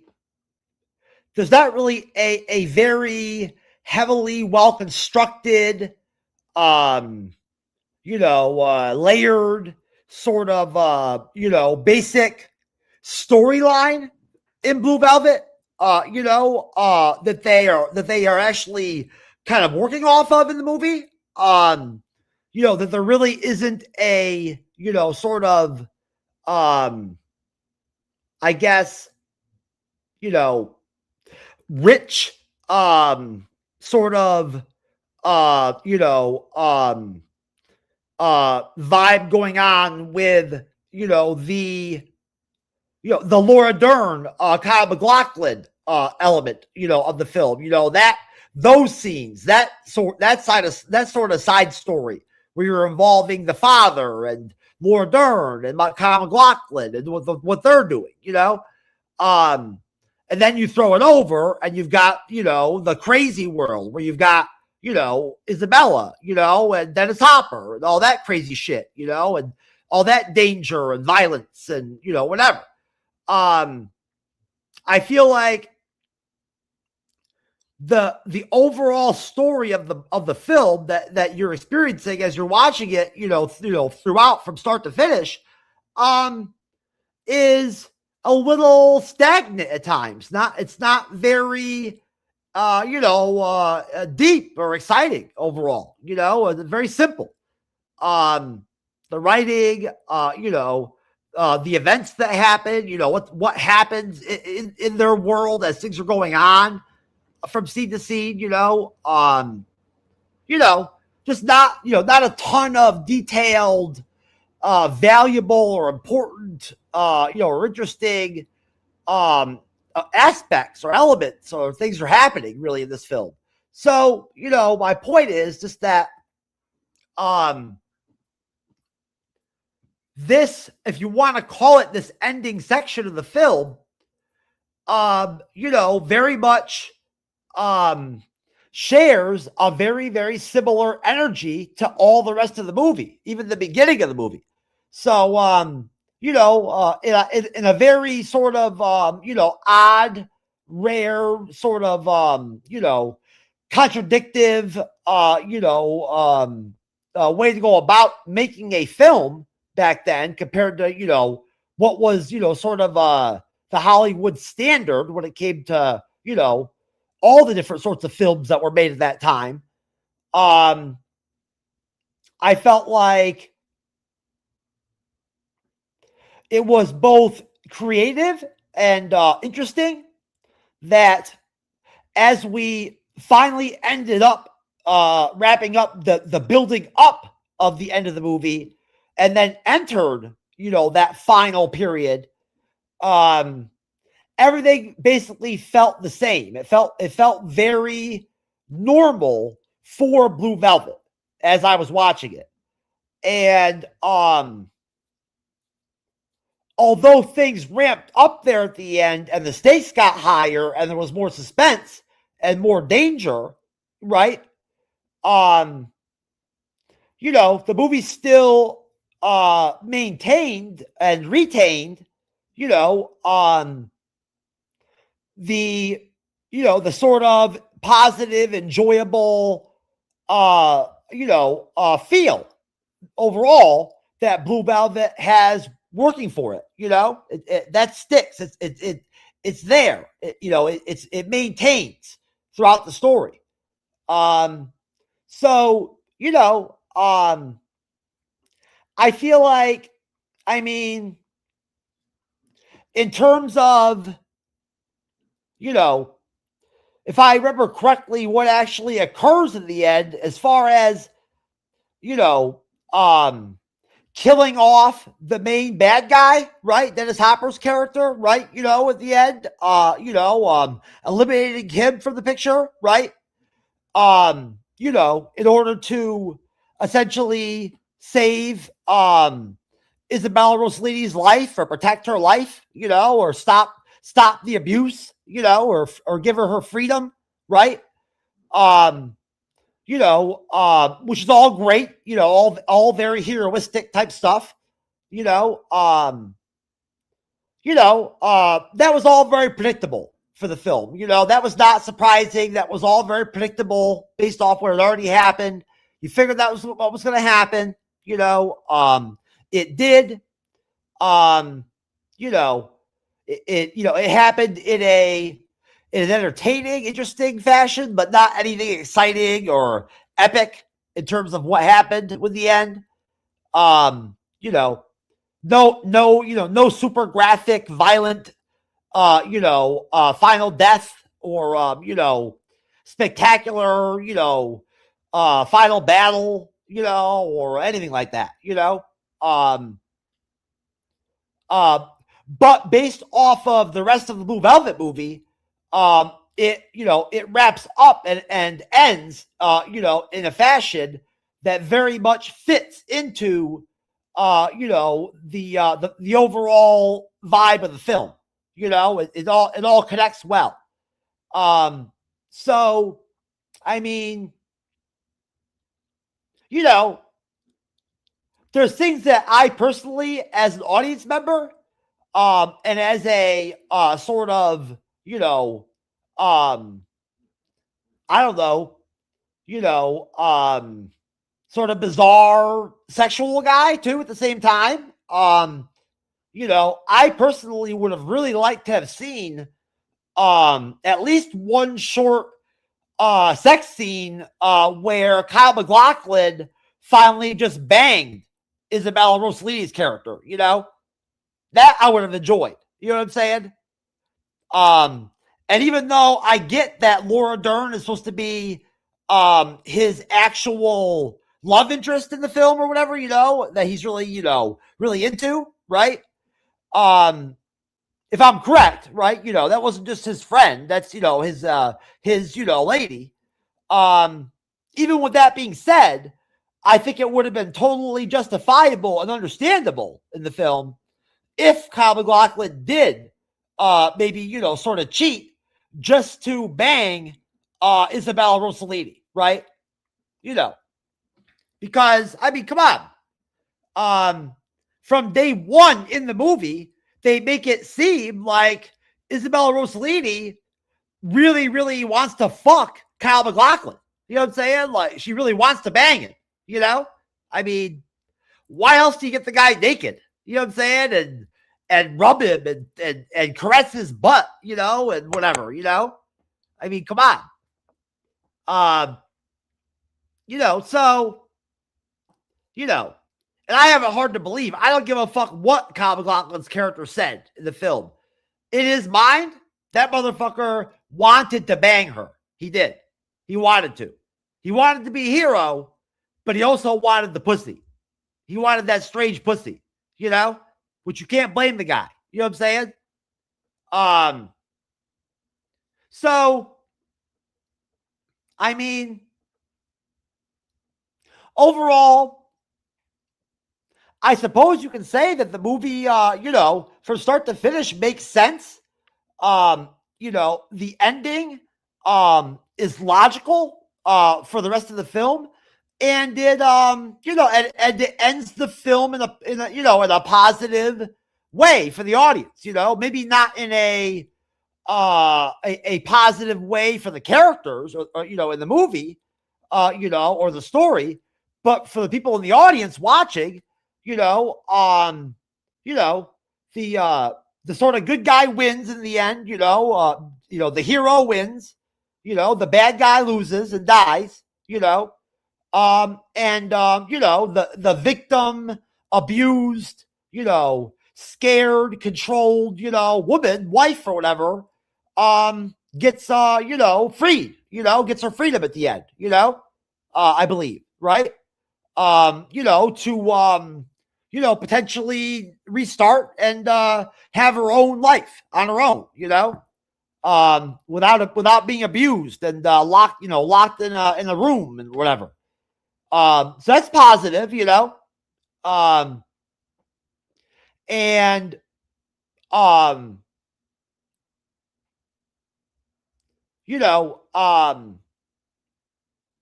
I will say that I would have liked, unless I missed it at some point, I would have liked some sort of basic explanation for what the drugs were that Dennis Hopper was huffing all throughout the movie, and then what the motivation was for him doing that all the time, like what it was that he felt like he had to constantly be on that drug, that gas,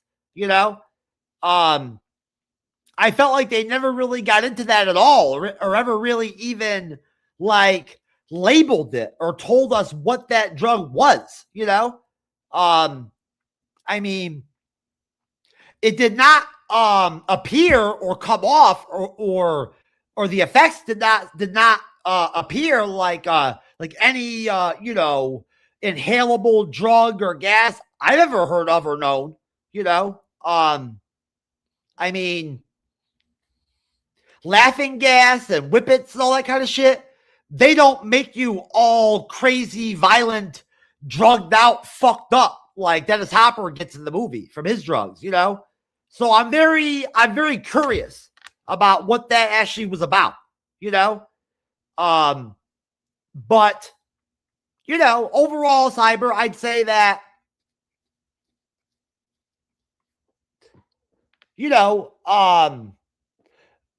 both overall and very much in the ending scenes and the ending period of the film, there is a very well done job in terms of mixing in all these really fun genres, like like we talked about, neo-noir, mystery, some horror, there's fear there. There's stuff there's scary stuff that happens, in this movie, and in the end, right? There's characters that, behave and act and talk in ways that, are very haunting and bizarre and off-putting and dangerous sounding,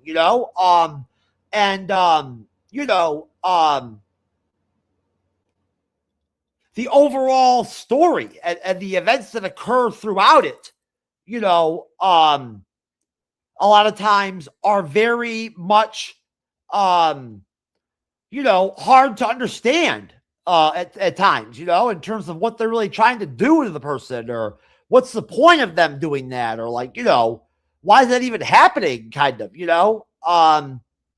and it's all still interesting, and it's all still very, fun and, weird and, outrageous. Some of the stuff that you hear and see happen, it's fun. And I love that chemistry and energy that is created by it overall in any movie,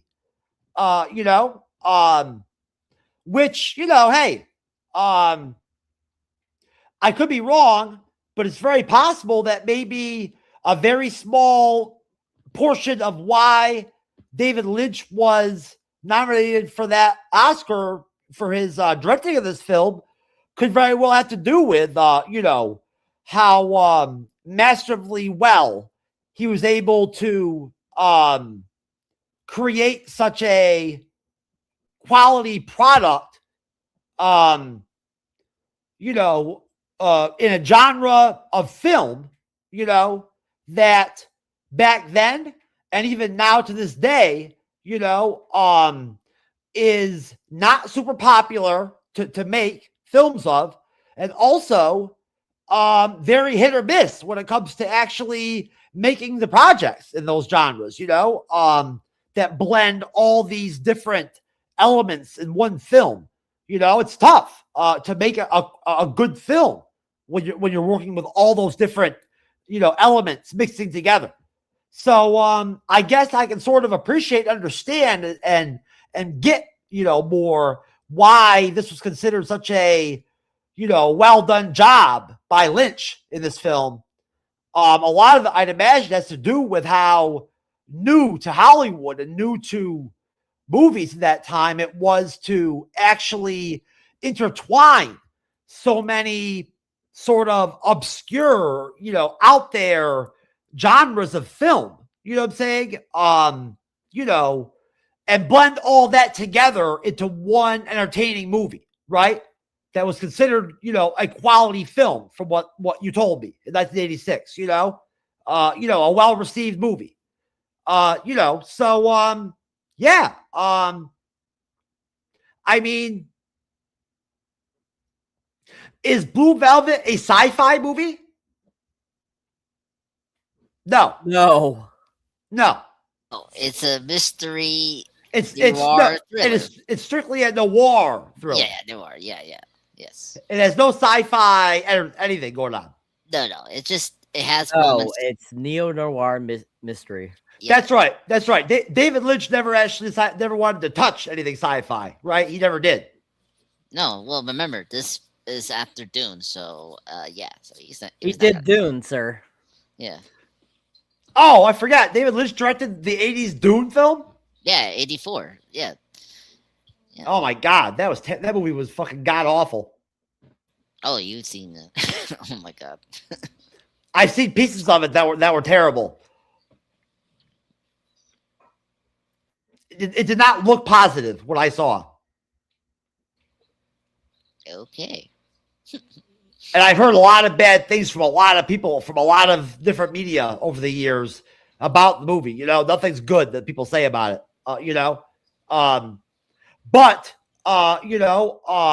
Hats off to David Lynch, as a man and a director for taking on the task of even directing a film like that at that time, a film of that scope, because, that's a tough film to make in the 80s, it is. It makes sense to me. I can understand why David Lynch would be interested and find it appealing to want to direct a Dune movie. I totally get that.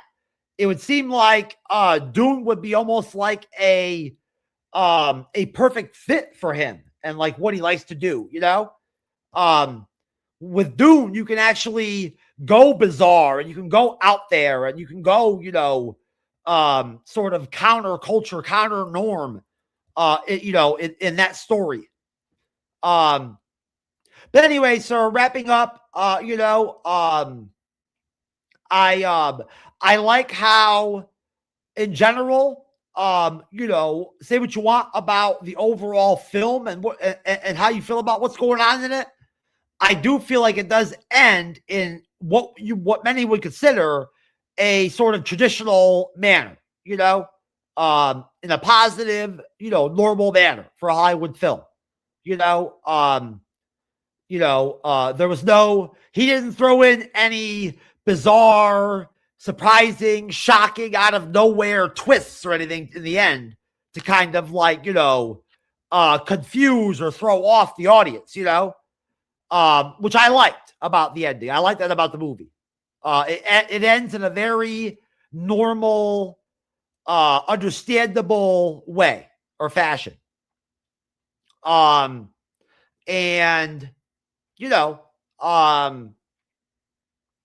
I think that, again, for a very simple movie, that's really story-wise, it's very basic overall, but yet very quirky and like very out there for its time. Blue Velvet's a very, very fun movie. It has a lot of interesting, weird shit happening in it. which I love. I like weird stuff happening. You know, you know, 2 hours is perfect for Blue Velvet. Perfect watch time for Blue Velvet. Lastly, I want to say, Cyber, I did not notice the soundtrack. I did not notice anything about the score in this film at all. It did not stand out to me, or nothing happened that made me think about it or even really detect it at all. You know, whatever they were doing there with the score, you know, it was whatever. It did not do anything to bolster Blue Velvet or improve it in any way.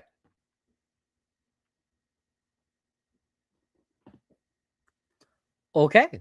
Yeah, the composer on this film was actually not originally like you would like with any other producer that was like picked or something.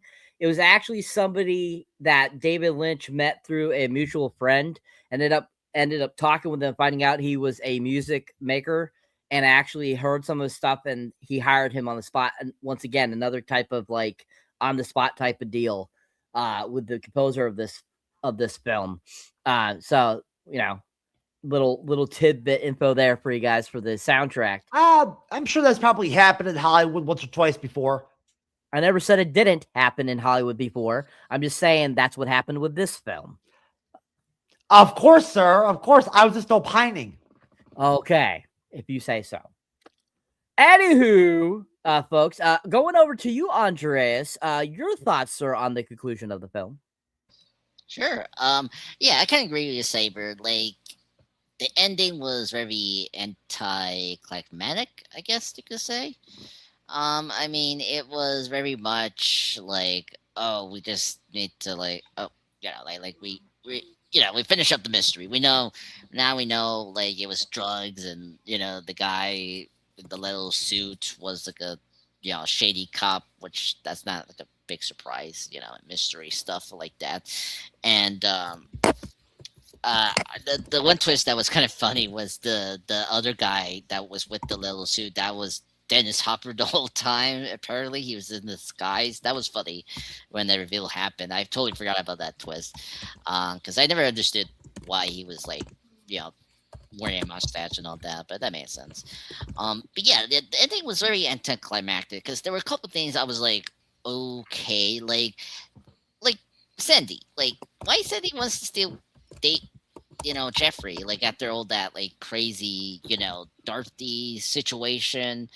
That lady was naked in front of him and like was crazy, like was emotionally distraught and like and is asking Jeffrey, please hit me and please, I want you, and all that, typical da da da, and she, like freaking Sandy, poor Sandy, saw that like unfolding in front of her eyes, and I was surprised towards the end that like the family got, are now friends, and like she was like still dating him. I was like, what? Like, come on! Like, I think you've been more smart. Just let him go because he's not worth dating. But whatever, that happened, and then like I kind of wish we like I don't know what you could do with the ending. Like I guess if this movie had more like a budget, I think you could have something more action. In terms of like like before the ending happened, right? You thought that Jeffrey and Sandy were getting chased by Frank and his goons, but it was Mike, the ex boyfriend. And I think they needed more like that, like car chase and like some like running chase scene or something like that to like maybe like amp up the excitement of the first end of the film. But the thing about it is the type of movie that we have doesn't really fit into that. It doesn't fit into this type of film. Like it makes sense that it's just slow, you know, um, you know, I say it. Okay, I say excitement of the film. So, but that's all I have to say. But yeah, I agree, Cyber. Very anticlimactic. I mean, but still good movie. I think it does leave a good expression and all that. But anyway, that's all I have to say. Okay. So going to you first, sir, what would you give it a rating? Rating a 9.5 out of 10. As a first David Lynch movie to watch, I thought it was a very good mystery thriller. I definitely want to check out more David Lynch films. So, but yeah, I thought it was a good movie. Thank you, Cyber, for picking this. It was really fun to, see this movie and enjoy the crazy moments of Blue Velvet and all that. But yes, that's all I have to say. 9.5 out of 10. Well, I'm glad, sir, that you were happy with the pick. Because I'm like here going, what the fuck did I just watch? So unfortunately I have to give this movie a 2. I absolutely just thought it was stupid, and I didn't care for it. So I don't think it was anything that great. Yeah. Jesus Christ. I can see you're still going about this comment in this Section. Yeah, like Yes, sir. Yes, sir. This concept or whatever from the comment section of some motherfucker actually stating that they approve of this movie just is mind-boggling to me. what? You say he likes the movie. What's the big deal? No, sir. No, sir. That would be the normal thing for someone to say. This person said, I am transgender and I approve of this movie. Now I like it. Now I dislike it. I approve. Oh my god. So, like, everyone used different words to say they like this No, sir. No, sir. It is not normal for anybody that I've ever heard of or known of to ever, in a discussion about movies, ever state, not I like it, hate it, it's okay, but actually say, I approve of it. I've never heard that, sir. You're living on a rock. People do say that. Sir, the concept of actually stating that I approve of a movie, as opposed to actually having an opinion of liking or disliking it, is so not normal and so arrogant that it is that it is utterly shocking for a person to actually go around stating that publicly. Oh my god. Andres, I don't know what rock you've been under, but there is not a dimension on this earth or outside of it where there's anybody out there, not one person, going around thinking it's normal or okay to state, I'm transgender, so my take on this movie is I approve it.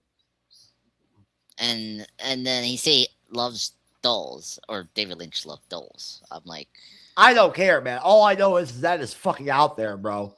Who the fuck do you actually even think you are to say I approve of this film? I don't know. Anyways, Jeff, what would you give a rating for this film? Yes, please. Well, I rate that fucking person that made that comment a negative 50. You know? I'm telling you. And perfect way. If I can write a Google review on that motherfucker in some capacity or whatever, I would fucking go after that motherfucker too. I, sir, will rate the movie better than you did. I will give it at least giving it the the always there classic 80s 90s film sort of ratings buffer that I always like to add in, I feel like deserve, I'll go ahead and do a solid 5.5. It'd be lesser. It would be lesser if it was not from 1986, and if it was not from a time period where film was very different than it is now. In a lot of ways. But the movie does have some things going on that are cool and good, and fun and creative, and interesting and bizarre. I like that. And from what I understand, in 1986, this movie was considered super, super, super creative and very artistic, and very out there and very, not normal, but not in a horrible way, in a creative, positive fashion, which is cool to me, right? This movie seems to me like a movie that would be considered cool, or fun back then to watch. You know what I mean? Just because of how out there it is, right? So, yeah, I'll give it a 5.5, but you're right, Cyber. This movie does not have a lot going on that is very entertaining, bro. It is actually at times very boring, and all of the dialogue heavy stuff, with Kyle MacLachlan's character and Laura Dern and the dad and all that stuff. It's all just very slow and and not entertaining, and it's just kind of there. It's not well done. So yeah. I don't know who Memphis Hilton is worse than Frank Booth. I don't know. Dude, that's the person that commented that you keep going on about. Oh, okay. Yeah, the trans person. Okay, so I guess Frank Booth must be some sort of like That's the villain. That's the villain. Frank Booth is the guy is Dennis Hopper in the movie we're reviewing. Oh, okay. Okay, he's Dennis Hopper. Yes. Thank you, Blades of Glory. Thank you, sir. Thanks for the comment. That very much supports my feelings, sir. Memphis Hilton is the worst. Okay, well, thank you very much there for your rating. All right, guys, so that is Blue Velvet. Hope you enjoyed the review. I will now hand it over to Mr. Jeff S. to do plugs and take us out. Yep. There you go, sir.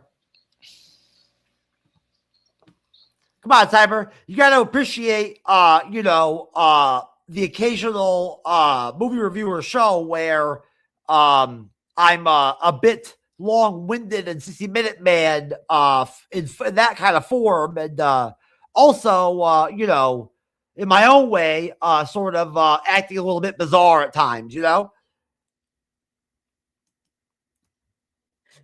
Oh, Jeff, you are just Jeff. So I just you're a treasure no matter what, sir. Well, I took extra Adderall tablets tonight, sir.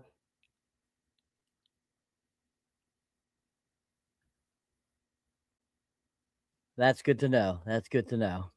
Yes. They say technically, medically, it can be dangerous to do things like that, but I personally feel okay about it and enjoy the experience, although it can at times cause you to have a very rapid heart rate, so there's that. All right, Cyber, if you don't mind having a very rapid heart rate, sir, do your plugs. All right, folks. So if you enjoyed me moderating this or enjoyed me on the panel, you can check out my solo content. You'll find me under Cyberneticshark on YouTube. That's my main home base, but you can find me on TikTok, Facebook, Instagram, all those other great places. I see there my most two recent videos still are 2 trailer reactions, one for The Bride and one for Ready or Not 2. Here I Come. If you haven't seen any of those, give those a whirl. My most recent mini review is for a horror film I just watched called The Last Horror Film. Came out in 1982 and starred the great Joe Spinelli. It was the last film featured on the last drive-in of Joe Bob Briggs on Shudder this past weekend. So if you haven't seen that, give that a whirl. And more content coming soon. Got to get around to filming and doing that kind of stuff. So keep your eyes out. And more stuff will be coming, guys. Appreciate you guys watching. Appreciate you guys watching us here on the MCU'S Bleeding Edge. And keep on watching all these other great content creators that come on our show. And we appreciate you. Most definitely. Cyber, I'm sorry, sir. I forgot to do your shorts. I already talked about them. You just didn't switch to the page, sir. Most definitely, sir. Most definitely, sir. I I am glad to see that there's a new addition there. And that Scream 7 image or cover looks like it has an absolute gaggle of different actors and actresses in that film.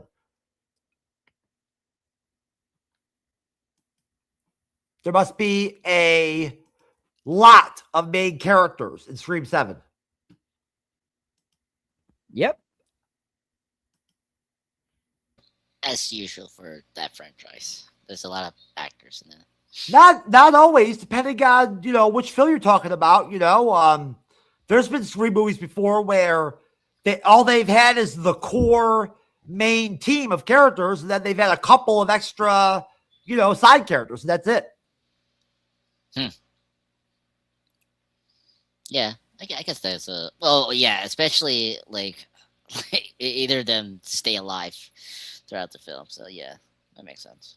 Yeah, they haven't always had really super large casts in the Scream movies.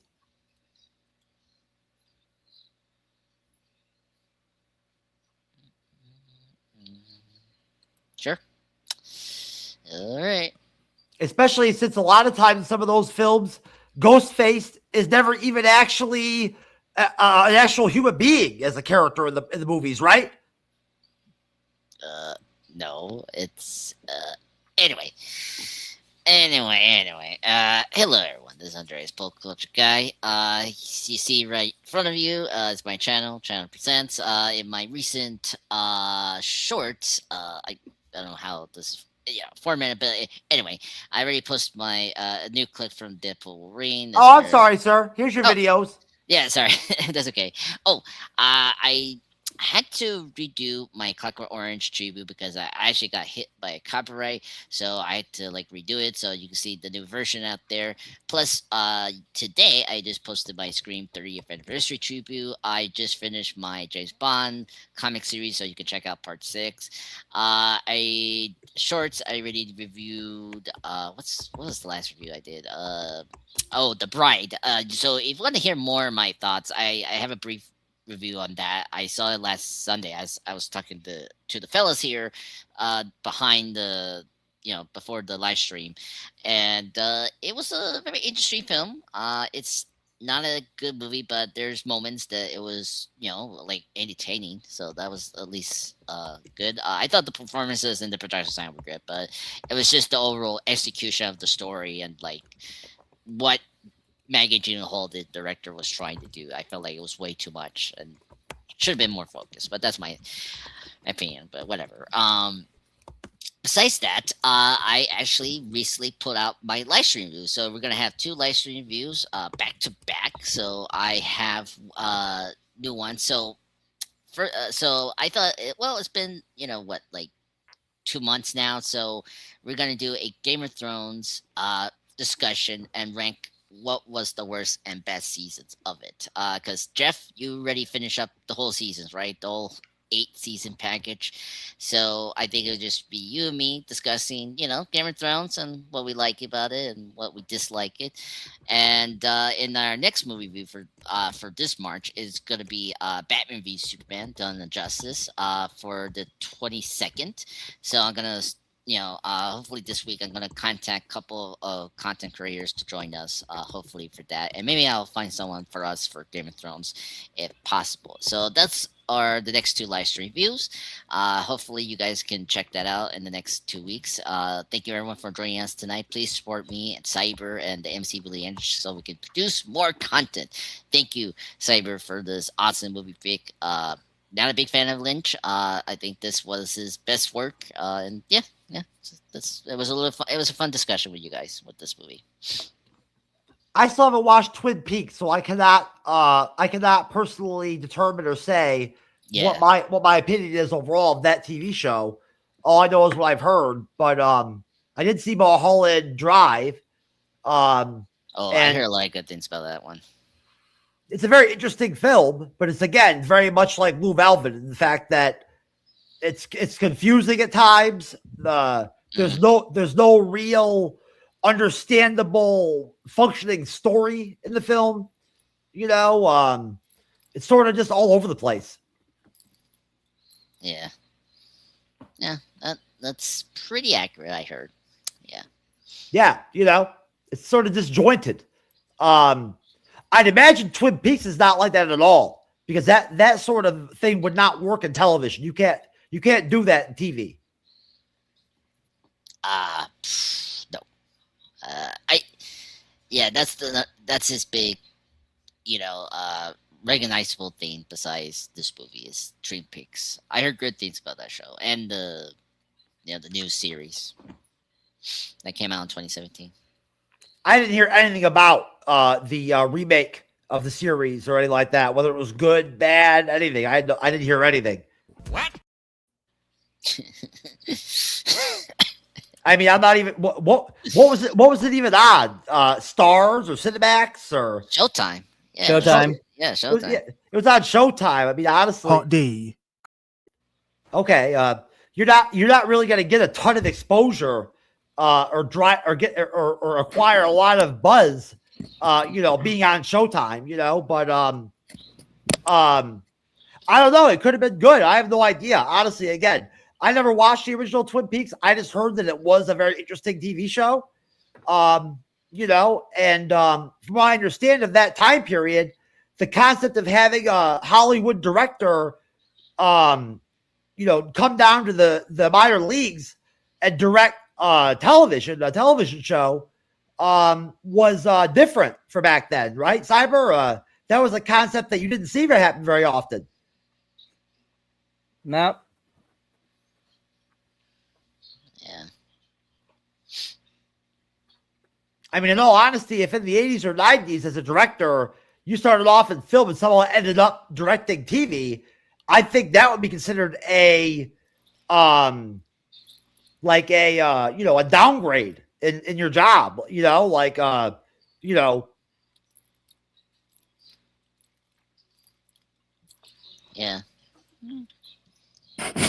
Cyber, I do not want to be in the forefront of the picture, sir. Anyways.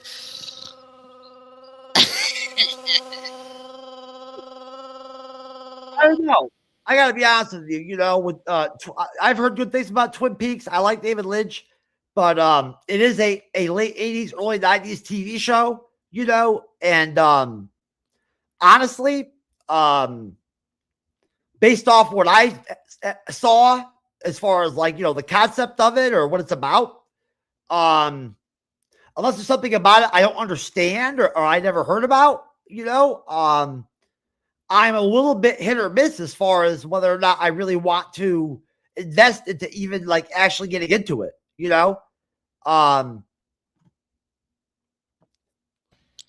The series is 22, I think, episodes. So and the new one is only 10 episodes if I remember correctly. So yeah. Twin Peaks was a short show, 2 years, and that was it. Yeah. Yep. Oh wow! So, all right. So the first episode was 8, and then season 2 was 22, and then the third season was 18, which is crazy. The third season would have been during the new adaptation of the show, right? Yeah, that's the one I'm talking about. Showtime, and then of course the spin-off movie, which that was in the 90s. Yeah, it's very interesting, man. I'm telling you, how crazy it is that in the current world we live in television and movies, we have 3-year gaps going on between different seasons of TV shows, as opposed to, going back even as close to when Lost was out. Lost came out every year. Every season came out every year, yearly. Mm-hmm. They made that work for Lost. You know what I'm saying? It's just kind of bizarre and strange that now, it's becoming sort of the norm for some shows to actually take 3 years to make another season. Yeah, but that's the norm now, unfortunately. Well, not overall, not for all the shows. Yeah, not all the shows, but but it became a trend, unfortunately. Yep, it is an unfortunate trend, most definitely. Anyways, thank you, Cyber, for the great moderating as always. I will, of course, wrap up for all of us and say thank you to everybody out there that caught the live stream. Thank you to everybody who catches us in audio form on this movie review. We love you both ways. Always consider supporting us by doing fun things like rating and following the MC Spinning Edge podcast. We love that happening. I love that. That's always positive. And overall, we love everybody out there. God bless you. God bless Hundreds of Pop Culture Guy and Cyberneticshark. Myself, Jeff S. TrueKnowledge.